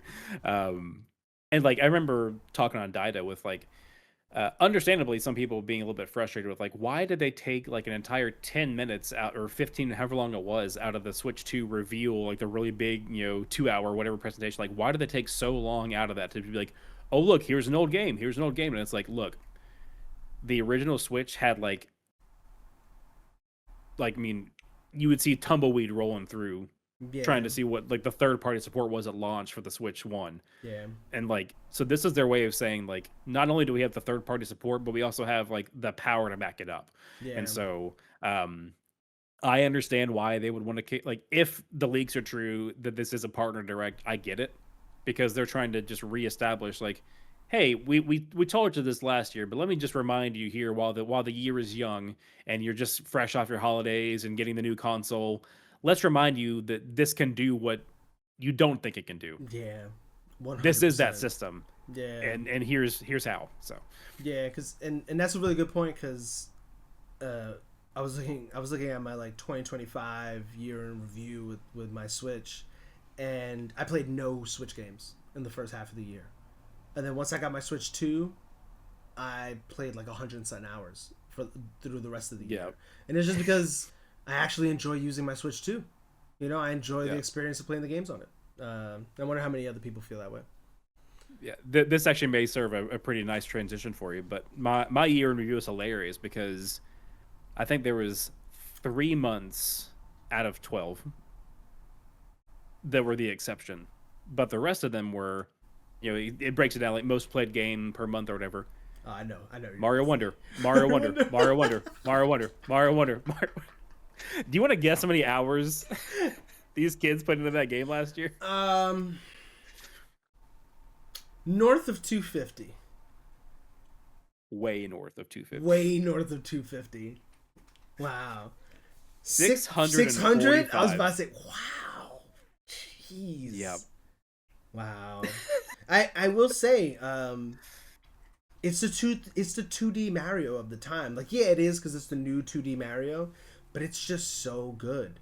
And I felt like if I wasn't enthralled in my backlog and so many other games I wanted to play, if that was just the one game I wanted to put time into, I would have fun in that for countless hours. There's just so Yeah, much to do. dude. When I bought that game and played through that game, like, the kids maybe jumped in like once or twice. That was a game that I was playing for me because I was enjoying it, Yeah, and it just had the added bonus of like, when they're interested enough to like jump in, it'll be a great game for there's a them. good way to do it because Yeah, of the Yoshis and the Nabbit like having taking no damage and whatever else, and so like, it was like two birds with one stone, man. Like, yeah, no, for sure. I got to, Dad got to have fun by himself, and now he gets to have fun with the kids. So like, Yeah. Well, 635 hours is a great segue into parenting and gaming.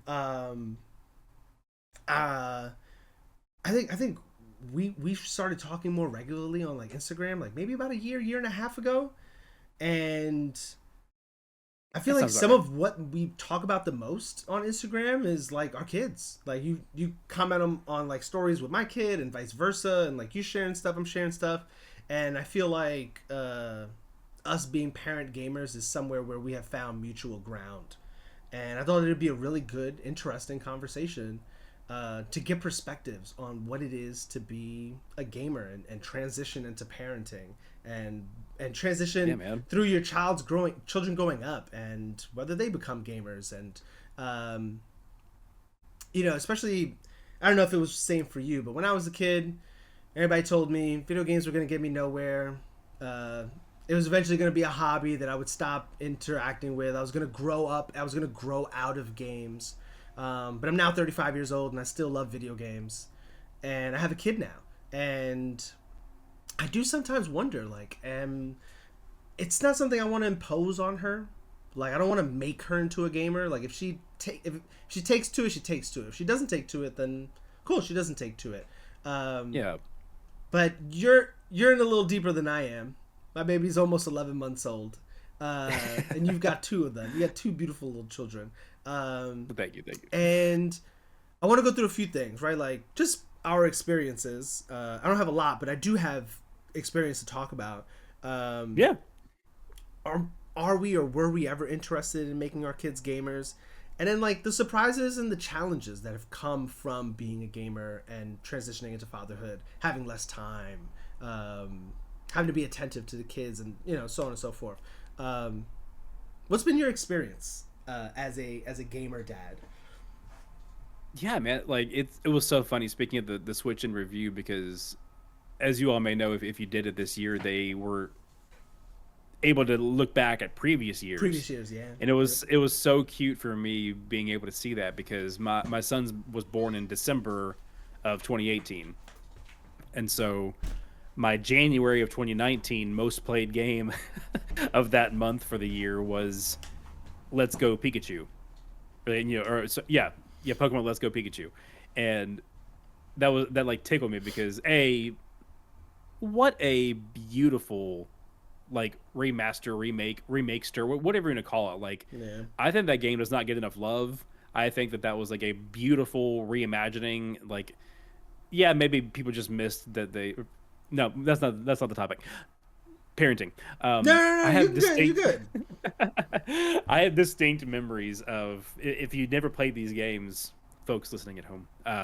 You cannot play Let's Go Eevee and Let's Go Pikachu like with a regular controller or with like both Joy Cons. It's like you either play it in handheld or with just one Joy Con. Mm-hmm. But that was perfect for me because I would like prop it up, the handheld mode, like prop it up or whatever. I should be like holding my like newborn son in one arm and just like throwing Pokeballs with my Joy-Con in my other hand and like um it is a tricky balance like you're saying because you for relationships in general when you find a partner and doubly so when you if you decide to have children and that happens for you, then it's you have to reprioritize things obviously. Yeah. And as I mentioned before, like my wife is super supportive of me hobby and like yeah, I mean I'll be real with you, like obviously there's gonna be times that this happens to everybody for different reasons, but like yeah, sometimes I get in my own little world and like maybe I'm up on the switch a bit too much instead of like paying more attention to whatever's going on and like she's like hey can you like just, she's really trying to talk to you or like hey can we you've been on that a lot. I'm like oh hey good call, like let's just put that down for now and like refocus reprioritize, but just by and large it's um being able to play those games like when the kids are asleep mostly or if they're doing their own thing and you want to play, or now these days that he wants to play with me. And to your point, that is such a tricky balance of you really want to share your passions, your interests, your hobbies with your kids, and at the same time that they, even though they're little, like they are their own person, and so you don't want to force it or impose it.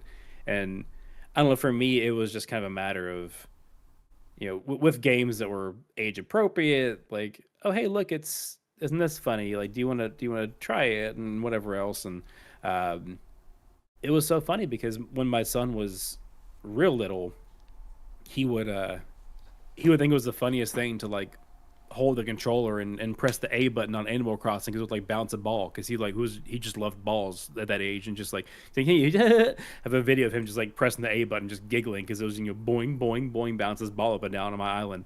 And then he was like not super interested for the longest time, and then like my daughter started trying to play a little bit and um I have a video of her like, or maybe it's a live photo on my iPhone of starting a new file on Mario Wonder. So it's the intro, like Bowser comes in and like rah, Yeah. like takes control of the castle or whatever, and she goes, "He's a bad guy," just like, and like, and so it's again just trying to introduce them to it, and if they do like it, if they do want to play it, then great. If they don't, then you got to be okay with that too.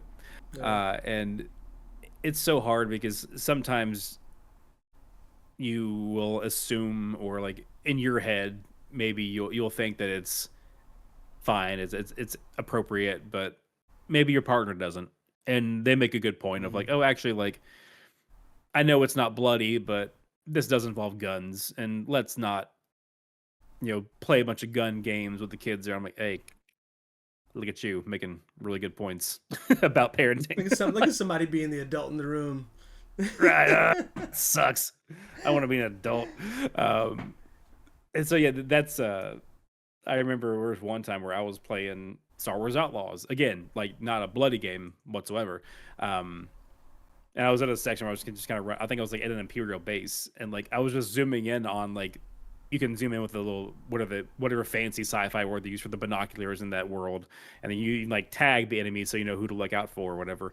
And I was like zooming in, and she's just like, "Kill that guy." I was like, Oop. "Baby girl, excuse me." No, no, no, no, no. We're gonna go bonk him. We're gonna go knock him out. We're gonna go bonk him. Bonk him. And we're not gonna be talking about killing nobody here. Like,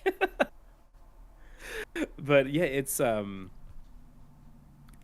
been really fun to kind of see them, grow into what they do want to play. And like, my daughter is not nearly as big into playing Mario, or as they call it, the Yoshi game. She's not nearly as big into that as he is, and finding games that she does like. She loved, oh my god, she loves playing Neva from I guess technically 2 years ago now, because it's 2026. But like, don't worry, I skipped the opening cutscene. That is very depressing. I skip that every time. But like, she loves little Neva, like running around, like especially in that opening chapter where she's still like it's still a little puppy or whatever, Yeah. like running around. And she's also loved the Sackboy Big Adventure game. Yeah. So they call it the gingerbread game because they look like little gingerbread men kind of. Yeah. That's hilarious. Yeah. It's so interesting to see through the lens of a child's eyes sometimes. Yeah, the best one of that kind of thing was one of the coolest things for me as a giant nerd of a parent was Zelda Echoes of Wisdom, because I adore that game. And a lot of the advertising for that game was that image of her like riding a horse. Mm-hmm. And so we would turn on the Switch, and my daughter would see that, on like just the promo thing, and she'd be like, "Oh, I want to play that horsey game." I'm like, "Oh, well, baby girl, it's not out yet, but trust me, we're gonna play it." And within like a week span, it starts off, she wants to run around and ride the horse and stuff, and then a bad guy will pop up, and she'd be like, "Oh, fight the guy." I'm like, "Oh, yeah. So I'd fight the bad guy for her." Like a week later, she's like riding this horse, like sending out the little echoes to fight for her, jump. I'm like, got it. All right, let's do it. But she the little fairy looking thing in that game is named Try. I don't know if did you play that game? I can't remember. I started it, and I got to like the first desert area, and I was like, all right, I'm not playing again. I really was not enjoying my first Switch, and so like I have such a Switch backlog that I was like, can't wait for the next Switch so I can play all these games. Yep. Yeah. I hear you. They but you may remember what this little guy looks like. He's kind of just a little blob that's kind of yellowish. Yeah. Mm-hmm. And so she'd be like, "Oh, look, it's the lemon friend." Like, yeah. Yep, that's a lemon friend. Oh, that's hilarious. Yeah. So it's been really cool to kind of see that through their eyes, and like, because I some of my favorite memories growing up is playing games with my parents, because that Super Nintendo that my brother had gotten at Christmas, my dad was such a nerd that he actually was like unboxing it at night and playing it before giving it. And apparently there's a story that they tell of one time where I think that he had left like the AV cables that were plugged into the back of the TV, but just like taking the console and put the console back away. But my brother into it, he was like, "Hey, that looks like the thing that goes on the Super Nintendo on the back of the TV." And my parents would be like, no, it's not what you would know. No. No, he left evidence. Yeah, so that's hilarious. And my dad is, we actually, our birthdays are one day apart, and so he's almost exactly 30 years older than me. So yeah, we're like, I'm 35 now, turning 36 this year, and so like we're about the same age, and also the same age that he would have been at this time, and comparatively to me. And so it's like really cool to like kind of sit there and be like, man, like I'm getting to kind of experience that same joy of playing games with my parents, but now I'm in the roles are reversed, and now I'm like being the one to sit there and play with them. So yeah, Parenthood is like that. That's something I've learned in the last 11 months, that like it's weird to sit down and realize that you're the one in the position now. Like, you're the one in that driver's seat now, and they're in the back. Yeah, I don't have as much to speak to as you do, but it has been interesting. navigating having a newborn and having now an almost toddler, which is kind of crazy to me, and playing video games. To your point about like playing more vulgar or bloody physical games like that, I'm currently playing Ghosts of Yote. And you liked this picture of my daughter the other day where she was kind of like just laying back on her pillow looking up. She was watching me play Ghost of Yote.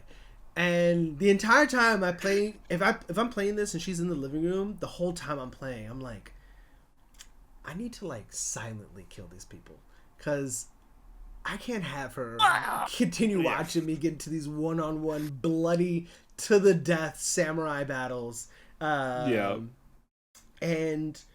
it's so interesting because my daughter is very, very observant, like so observant. She sees something do something, and she like with the remote. It started with the remote with the TV. She saw that we would grab this thing and the TV would change. Like something on the TV would happen. And so now whenever she grabs the remote, she immediately goes and looks at the TV and starts pressing buttons. Because she knows that when she does this, it should be doing something over there. And we'd be swapping the batteries. But she knows when something's wrong. Like she'll grab it and she like do it and she'll look at us and go, And I'm like, how do you know? Like, what is going on? They see and pick up so much more than you would ever expect until you're in that position, dude. It's nuts. And so now that's happening with me with playing video games, and she notices that when I'm playing my Switch, I have this black controller, and I'm playing, and she's coming up to me and she's trying to grab the controller, and God forbid I put it down. She goes and grabs that thing and then goes and looks at the TV and starts moving the joystick, and she's like, what is this thing doing? And she's she's interested, not interested in gaming, but she's interested in I'm doing something and I'm getting something to react to it. The trouble I'm having right now is the problem my brother did not have with me, which was he would be playing Super Nintendo. My older brother's 8 years older than me, and so I had like consoles and video games because of him. Like you, I've been gaming my entire life. Like I was born into a house with a Nintendo.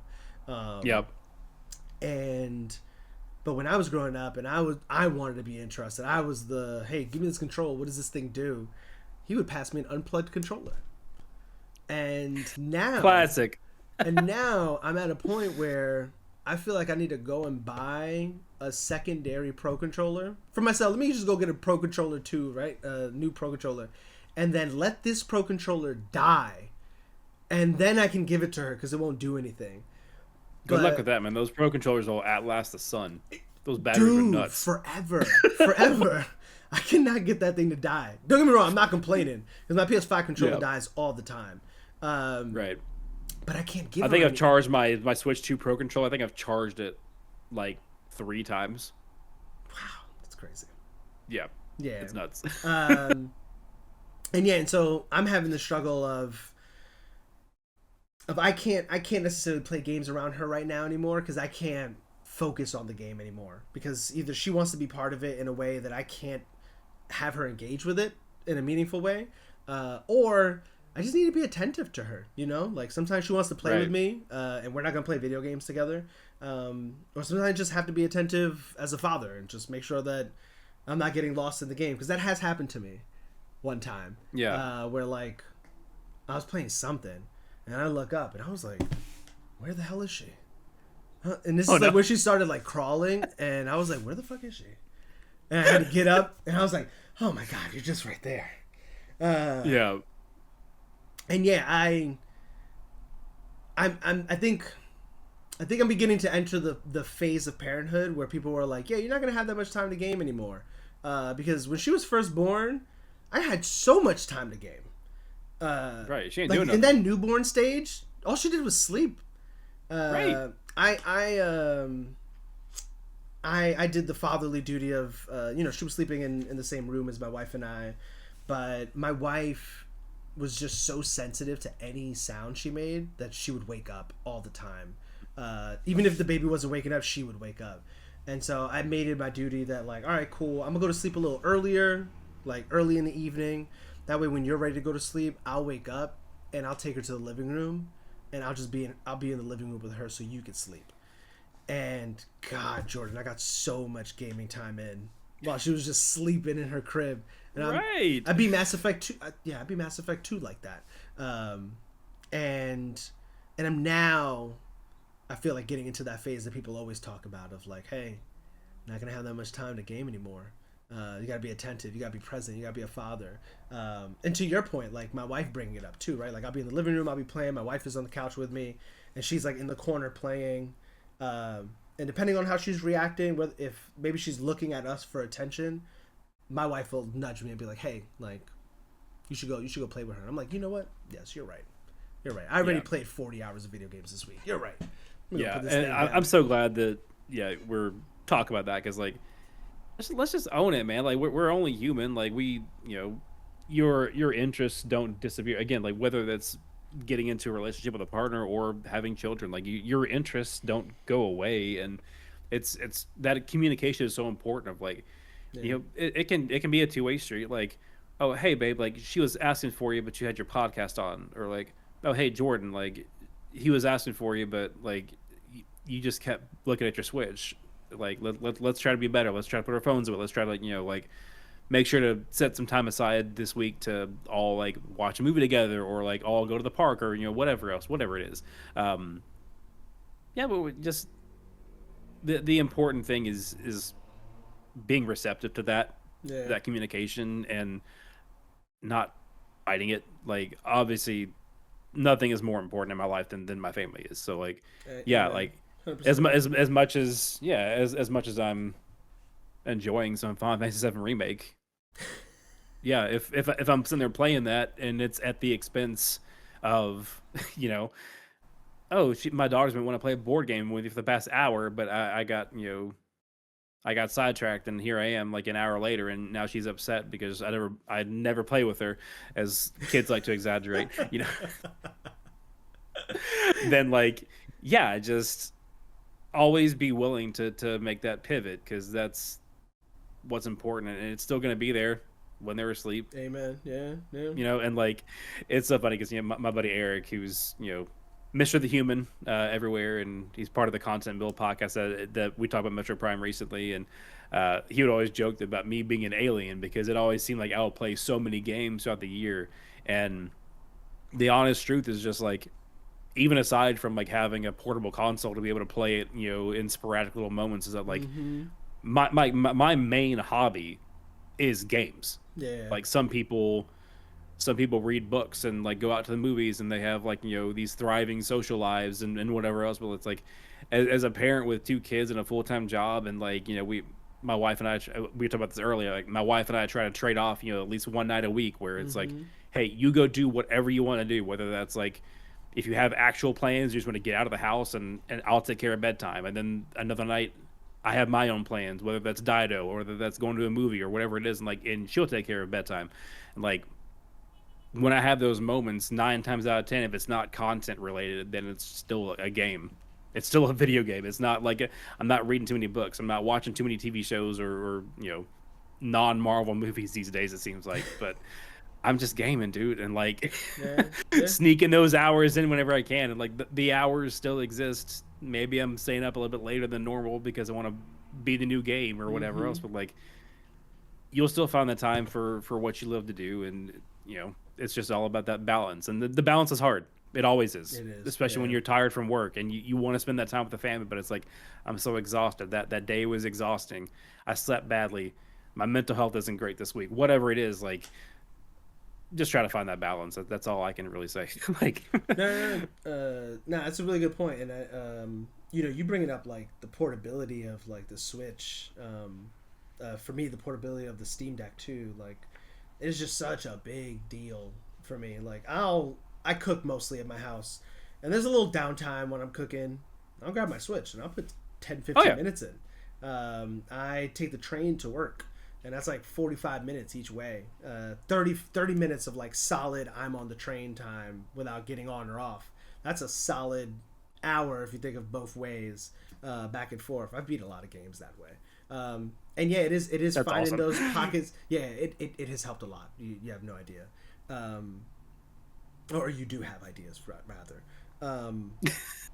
And yeah, I think it's about making the most of time when I'm not around her, so that I can make the most of the time when I am with her. Luckily she's still going to sleep pretty early, like between 6 and 7 she's going down, and so I have a lot of time at night still. But it does make me wonder what shifts or what changes I'll need to make to adapt as she gets older, and as she either does or doesn't get interested in games. Because my wife isn't into games either. Like you said, like your wife isn't into games. My wife isn't into games either. I remember trying to play It Takes Two with her. Yeah, we didn't beat it. It takes one. It took. Yeah. Oh no, I've not heard anybody put it that way. But it took one. It took one for sure. Yeah, I don't know. It sucks because I don't have too much to say other than I'm fascinated by how interested she is in just watching me do something and watching her want to be part of it. And I know that's just her natural baby instinct. But even though we cannot remember the things from like our toddlerhood and when we're babies, I can acknowledge that still holds impact in the long term. And so I'm wondering how that's gonna surface when she's 4 or 5 and like she actually can articulate that she wants to play something or she wants to do something or she doesn't want to do something. And how I'm gonna be ready to take that. You know, like I tried to do the Pokemon starter initiation with her the other day. That was so funny, dude. And she gets up to these things and she's like, I don't know what any of this shit is. Can you pick me up, bro? Because I missed you. You were at work all day. What is this nonsense that we're trying to do right now? That was adorable.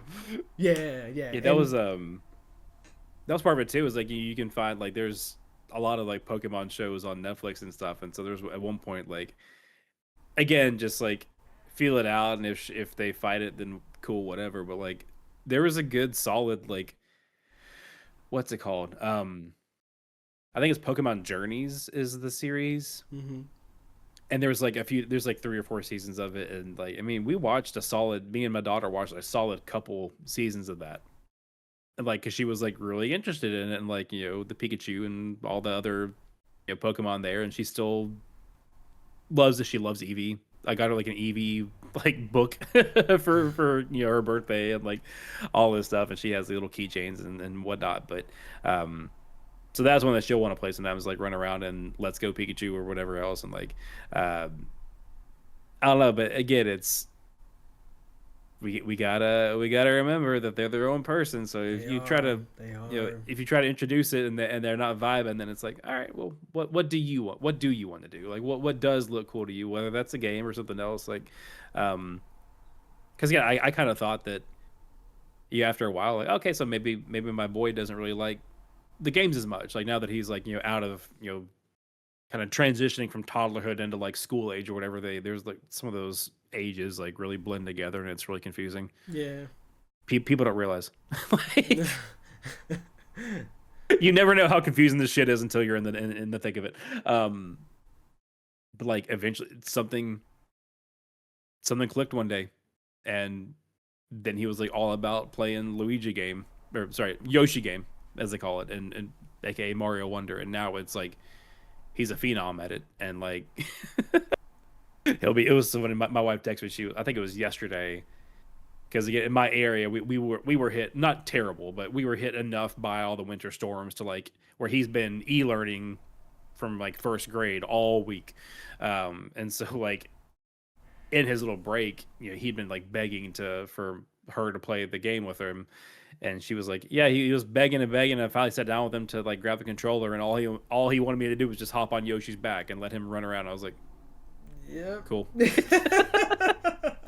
it's wanted her to be there. That's it. Right, exactly. Yeah. And like I get caught up in that too sometimes, because like he will,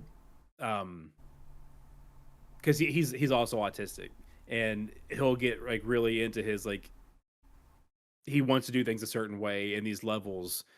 And like, which may not always involve reaching like the end of it and like the goal, and so he just wants to like run around and jump, and he like knows where all the hidden blocks are, even if it's like if you run around of a certain character, it'll like pop up the hidden block of that character. Yeah, but he knows where they are, even for like the characters that he isn't playing as because he's just hit them by accident and he just remembers where they are. And so he's like doing all sorts of stuff that doesn't involve actually truly playing the same way that I will be playing the game. And so Yeah. I'll catch myself sometimes like, be playing the game with him, but I'm really just like, okay, yeah, I'm just like on my phone because he's just running around in circles. And then he's like, Dad, I'm like, oh, my bad, dude. Like, we're good. Because he still wants you to be there with him. Right, yeah. Oh my! I told you this was gonna happen earlier, Jordan. That cat asked to leave. It has been what, maybe 5-10 minutes? Maybe 5-10 minutes, and she's already back. She's already ready to come back in. I'm gonna just leave it open. Hopefully, there you go. All right, cool. There she is. That's my first child. She doesn't play video games. Yep. My first child is, I think he's upstairs now, but yeah, Yeah, she does like sitting there playing video games with me though. When I'm in the living room, she'll be like, "Oh, this is what we're doing. Great, let me cozy up." No, that's awesome. I will say that's something interesting about watching kids play. Sometimes is that they play games in their own way. Like they're just so imaginative, especially in a game like a Mario Wonder where it's this level that you can just go around, walk around. There's like, yeah, you could go finish it, but there's also so much to do that you could just wander around, look for these blocks. Almost every level has some secret to it. Yeah, because back in our day, man, like Super Mario World, like my favorite Mario game. Fantastic choice. Fantastic. Yeah. But there's time limits. There's time limits on those levels. Yes, they are. And half of them, I don't know the actual ratio, but there's a lot of them where like they're constantly moving, to the right, from left to right, and so like you can't just stop and look around. And there's a couple of those in Mario Wonder as well, but like by and large, like you said, you can explore around like in a way that was like unprecedented for like when we were growing up. And so like it's so funny watching like him do his thing. he'll be dual wielding, man. Like if no one can play with him for whatever reason, like if we're just like busy, he'll be dual wielding. He'll be like having he'll be his Yoshi, but he'll have a second controller to get somebody on it. Yep, as like Toad or Mario, like on his back, and then like make them get the power up, and then like turn himself into a ghost to go to where they are. It's like, dude, he knows the ins and outs, man. It's nuts. That's awesome. Is there anything else they've gravitated to in relation to gaming? Nothing too major. Like it's like my daughter is a lot more curious about like other stuff, like aside from Mario, and he'll branch out sometimes. But again, she loved playing around in Neva here and there, and like Sackboy and all kinds of different stuff. And I would like show her a game when I had a gaming laptop, I had a PC. I would just be showing her like all kinds of all the little pretty indie games I was playing. Like, oh look, this like Europa, just it's like really mostly chill, like beautiful Ghibli style art, like running around. And she's like, oh, flying, oh, like so she's a lot more about the like exploring around. And she I can't remember why it happened, because we've tried to kind of like keep the Switch to me mostly and not them, because it's newer and more expensive and breakable, and we don't want to be like and encourage them to be playing with something that they shouldn't be playing with for whatever reason. But yeah, she loves to on the rare occasion like hopping into Mario Kart World and just driving around like love that. How did they take to you handing down the Switch to them?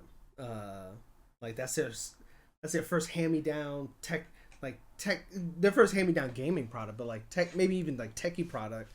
Because I imagine you had it for some time. They knew you had it. They knew it was sort of your Switch, and now they know it as their Switch. Was that special to them in any way? And having maybe more access or anything like that? Yeah, because of kind of how we've been talking about, like trying to compartmentalize, like when I'm playing just for myself. Like again, like sometimes I'll have the Switch for like a newer game, or if it's like a slow day, like a weekend, whatever else. Like it wasn't that they never saw me with it when they weren't playing, but by the time that the Switch 2 came out, he was pretty well into playing a lot of Mario games, like even before school. Like he would hop in like in the morning after breakfast and like play some before school started, and the first thing he asked to do when he got home from school and things like that. So like they were still pretty accustomed to it being accessible to them to a larger degree, and so yeah, I don't think it ever really clocked to them that I was like passing the torch at all. It was just like, oh, cool, Dad finally moved it to the TV that I'm sitting at more often than the one that's downstairs. Okay, all right, that makes sense. That makes sense. So yeah, I don't know. Yeah, it was never like a big grand moment or anything. It was just like, oh, okay, it's anyway, around more I'm often. gonna play some Mario. That's hilarious. Yeah. Have you done any, now that you have two Switches, have you done any like multiplayer gaming on both consoles, or do you not own like two versions of a game that you could do that with? I don't own two versions of a game. I did try a couple times with my daughter for especially for the we can do the game share with Donkey Kong Bonanza, where you like game share it to the Switch One, and the Switch One player is just controlling Pauline's like voice to like whatever. Because of course it's a fun and cutesy game to run around in, and hearing a 4 going on 5-year-old going around going, "Oh, banana," was perfect. Perfect. Top tier. Top tier. Yeah, we played after Switch 2 came, and I like showed them Mario Kart World, and they were like, "Yo, that's kind of cool." Then I was like, "Crap." Good point, spouse, about not showing them too much of something that they shouldn't be playing, and so we got them Mario Kart 8 Deluxe for the Switch, and so like for a while there, he was kind of going back and forth between Mario Kart and Mario Wonder, but now it's like 99% Wonder. But they'll like we got them the Bluey game for Christmas, and so they'll occasionally, especially if my daughter's playing, she wants to play that instead, and like they're like running around and find all the little hidden secrets and filling out the pictures and whatever else that's in that game. It's pretty cute. It's kind of janky though, but it's kind of janky. Yeah, it's that's like the one downside to now moving my PC over to this dedicated desk, is that it's not on the TV anymore. So that means that, you know, when she wants to play something like Sackboy, that's like where it is on my PC. And like at this, you know, as of tonight, I haven't found a good way to really get like another chair over here in this corner, and like one that's high enough for her to really be able to see it. And we'll figure it out because she deserves it. So. Yeah. Yeah, that's interesting too. Now that you're bringing that up, just even accommodating a different kind of person enjoying the games. Like, is the seat good enough for them? Probably not, because it's not high enough. Is the space accessible for them to even play it? Those are things to think about. And can they break this thing that I'm giving them access to? Something to think about. Right. Yeah, they thankfully are like really good about that. Like they don't try to mess with my computer like ever. Mm-hmm. They obviously she probably knows, but he definitely knows how to turn the switch on by himself. Like there's some mornings where he's just up at the crack of dawn or whatever, and we're just still in bed, and he's out there vibing, playing Mario. Like, all right, knock yourself out, buddy. Yeah, it was that exact thing happened the other day, because over in this corner there's these little plastic chairs they had gotten at some point, and like, so I dragged one over, and she was like, "I can't see the screen." And I was like, "Sorry, baby. Let's go back over here, and I'll let you play some Mario Kart. We'll figure it out." Yeah. That's awesome, man. That's so awesome.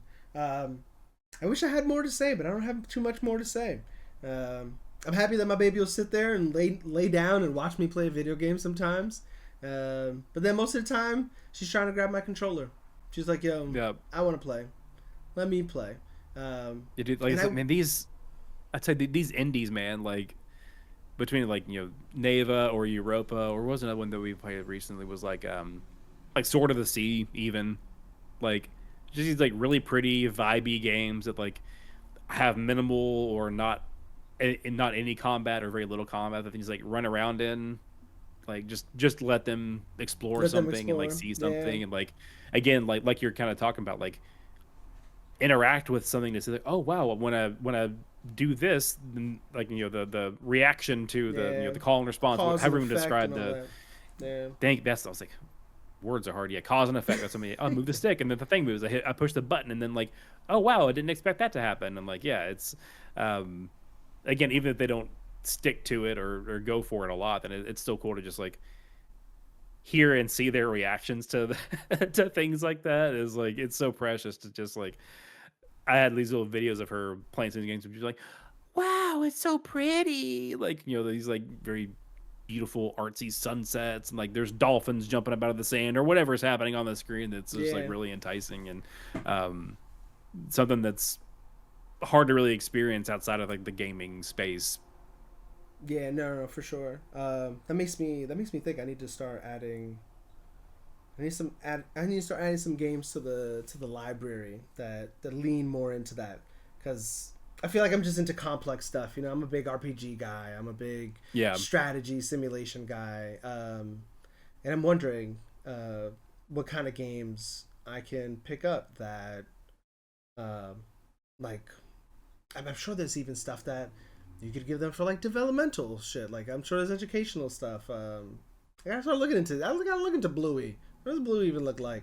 Yeah. Yeah, damn. But again, not trying to force it on her. Trying to find that balance of like, how can I introduce this to you in a way of like seeing if you find out if you're interested, but not really forcing it on you. I'm trying to do that with music too. Like, I want her to like get into music, but I don't want to like force it on her and live vicariously through my daughter or something like that. Right. Yeah. It's so tricky. It is so tricky. It really is. Like you said, like you want to share your passions with them. It's the thing you're passionate about. It's the thing. It's like the thing you love. It's like they are the only thing you love more than that thing. And you want the two things you love the most to love each other. That's such a good way of putting it, man. Yeah, exactly. it is. Like my daughter's my world. My wife is my world. Like, that's why I picked up It Takes Two. Like, I know my wife's not a daughter, but I was a daughter. I know my wife's not a gamer. She is a daughter. But I know she's not a gamer. But I was like, yo, like, let's see if we can play this together. Like, let's, and it's just. You want to share your hobbies, you want to share your interests with the people around you who you care about, and figuring out a healthy way to make that happen, for sure. Anything else about parenting, gaming? Not off the top of the head, man. Yeah, it's a lot of fun though. Like I said, it kind of will they come up or not come up in unexpected ways, and just kind of grew and evolved on, and planted the seeds, of course, but it really did grow and evolve on its own. I didn't want to push too hard, and they find things that they do enjoy though, and watching them get to enjoy it on their own way. And like there was a couple times since the holidays where like they were playing the Bluey game, just the two of them, like without one of us, and just like hearing them cooperate and laugh and giggle and whatever else. It's like, man, this is so cool. That's awesome. That's really, getting to watch this play out. So yeah, you're like behind the wall trying not to like let them see you. Like, right? Man, look at them. Yeah. The baby's so cute. Snap a picture. Yeah, snap a picture. Shoot a video. But once you pull your phone out, that's when they suddenly feel the energy shift, and they're like, "Are you taking a fucking picture back there? What are you doing back there?" No flash photography. You just like smack it out of my hand. Like. Yeah. Yo, Jordan, that's the episode. I think I've held you long enough for your Thursday night. I really appreciate you spending your day with me, your night off with me. It's all good, man. This has been so much fun to talk about all this stuff with you, man. Like, a lot of different topics, but all things that I love talking about. So yeah, of course. Games. It's like you said. Don't get me wrong, I have other interests and stuff. Like, I grew up playing sports and stuff. But to your point, like, gaming is that one thing that I spend most of my time doing. I was talking with my coworkers at that dinner earlier. We were talking about TV shows. They were really getting into the weeds, and I was like, I don't even watch TV like that anymore. Like, what's that? I got like a few shows that like I watch that I'm really interested in. But if it's not that, I'm gaming most of the time. And so yeah, no, 100%. I feel you on that. Where can people follow you? Where can people find you? And tell us about this DIDO weekend, please. Oh man, yeah. Yeah, So it as starts far as tomorrow. follow, yes, it does. So follow me, like I said, at youtube.com/ at CognitiveClips, all one word. I'm also on Threads, Blue Sky, Instagram. Um, that's where you can find like the screenshots, the clips, and of course the video essays on YouTube. As far as this weekend, it's big. We decided to do something to celebrate for having a. I think it was yesterday was the official when Jericho was on Kind of Funny Games Daily and got to kind of announce, and drop in drop out was a new thing that we had started. And that same day we dropped a couple of episodes and wanted to celebrate big, and so I'm actually heading down to Redacted from where I live in Redacted to hang out in person. Actually meet these hooligans for the first time. Three of them, Jericho, Kayla, and Josh, have all like been in proximity to each other in various ways for years now. But the rest of us I've never met in person at all. So this is be awesome, really big time. We've got a few things planned already that we've announced, like trying to do some gaming with the community, like some Halo 2 gaming with the community. We've got some kind of game show themed things we're trying to throw in there for like a big 12-hour stream on Saturday, along with some fantasy critics coming back up again this year. So Okay. we're gonna be doing our little draft and do the draft in person, maybe some other some fun activities that people have to tune in for. But yeah, that's gonna be. We're recording this now on the 29th, and yeah, the 30th for like the early evening and on, probably through at least midnight or later Central Time, will be on Twitch, and then on Saturday for, I think we're trying to go 12 to 12 probably on Twitch for Saturday as well. Just do it big for the celebration. So yeah, twitch.tv/ at drop in dropout pod, and that's also dropindropoutpod.com. That'll get you everything. That's Jake's Twitch channel. That's the Spotlight Games, where you can listen to Mondo with Talk with Patrick about the news from this week, and JK Games and Cognitive Clips. All the links are on there. So, and the Discord link. So Nice. feel free to join us and hang out. Jump in that Discord. The Discord's active. The Discord's fun. Popping, dude. It's popping in there. I will say that. Damn. I appreciate you coming on, Jordan, so much. This is a conversation I've been waiting so long to have. And like I said in my last episode, I appreciate you just nudging me like, hey, we still doing this, man? Because I really want to do this. Yeah, because like I said, I like as a fellow parent, man, I get it, dude. Like, that was, and I'm so glad that you took like that, because that was not like a yo, man, what the hell? It was like a, hey, buddy, I'm just checking in. Like, you know, I know we talked about this. Like, if we're still down, I'm still down. You know what I mean? Like, it just, things get away from you Yeah, no, they really do. at this stage, and it's hectic, but man, I love it. It's Monday, you close your eyes, and it's Sunday, and you're like, what the fuck? Where did the time go? Yeah. If you guys do anything Mario Kart related this weekend, hit my line. I think we're going to. I can't remember. I feel like Patrick mentioned it, but I'm not sure. But if it's something world related or 8 related, I'm in there like swimwear. But yeah, everybody who's listening, watching on YouTube, I appreciate you listening, watching. Like I said earlier in the episode, subscribe on YouTube at youtube.com/we talking about games. I can't believe that they gave me the full name. I thought that I had to get this generic ass link, but they don't do that anymore, I guess. And we talking about games on Instagram, TikTok. Well, I don't even know about TikTok anymore. It's looking grim over there. Man. It's looking grim over there. I am WTAG Pod on Twitter, because they wouldn't let me put the full name on Twitter.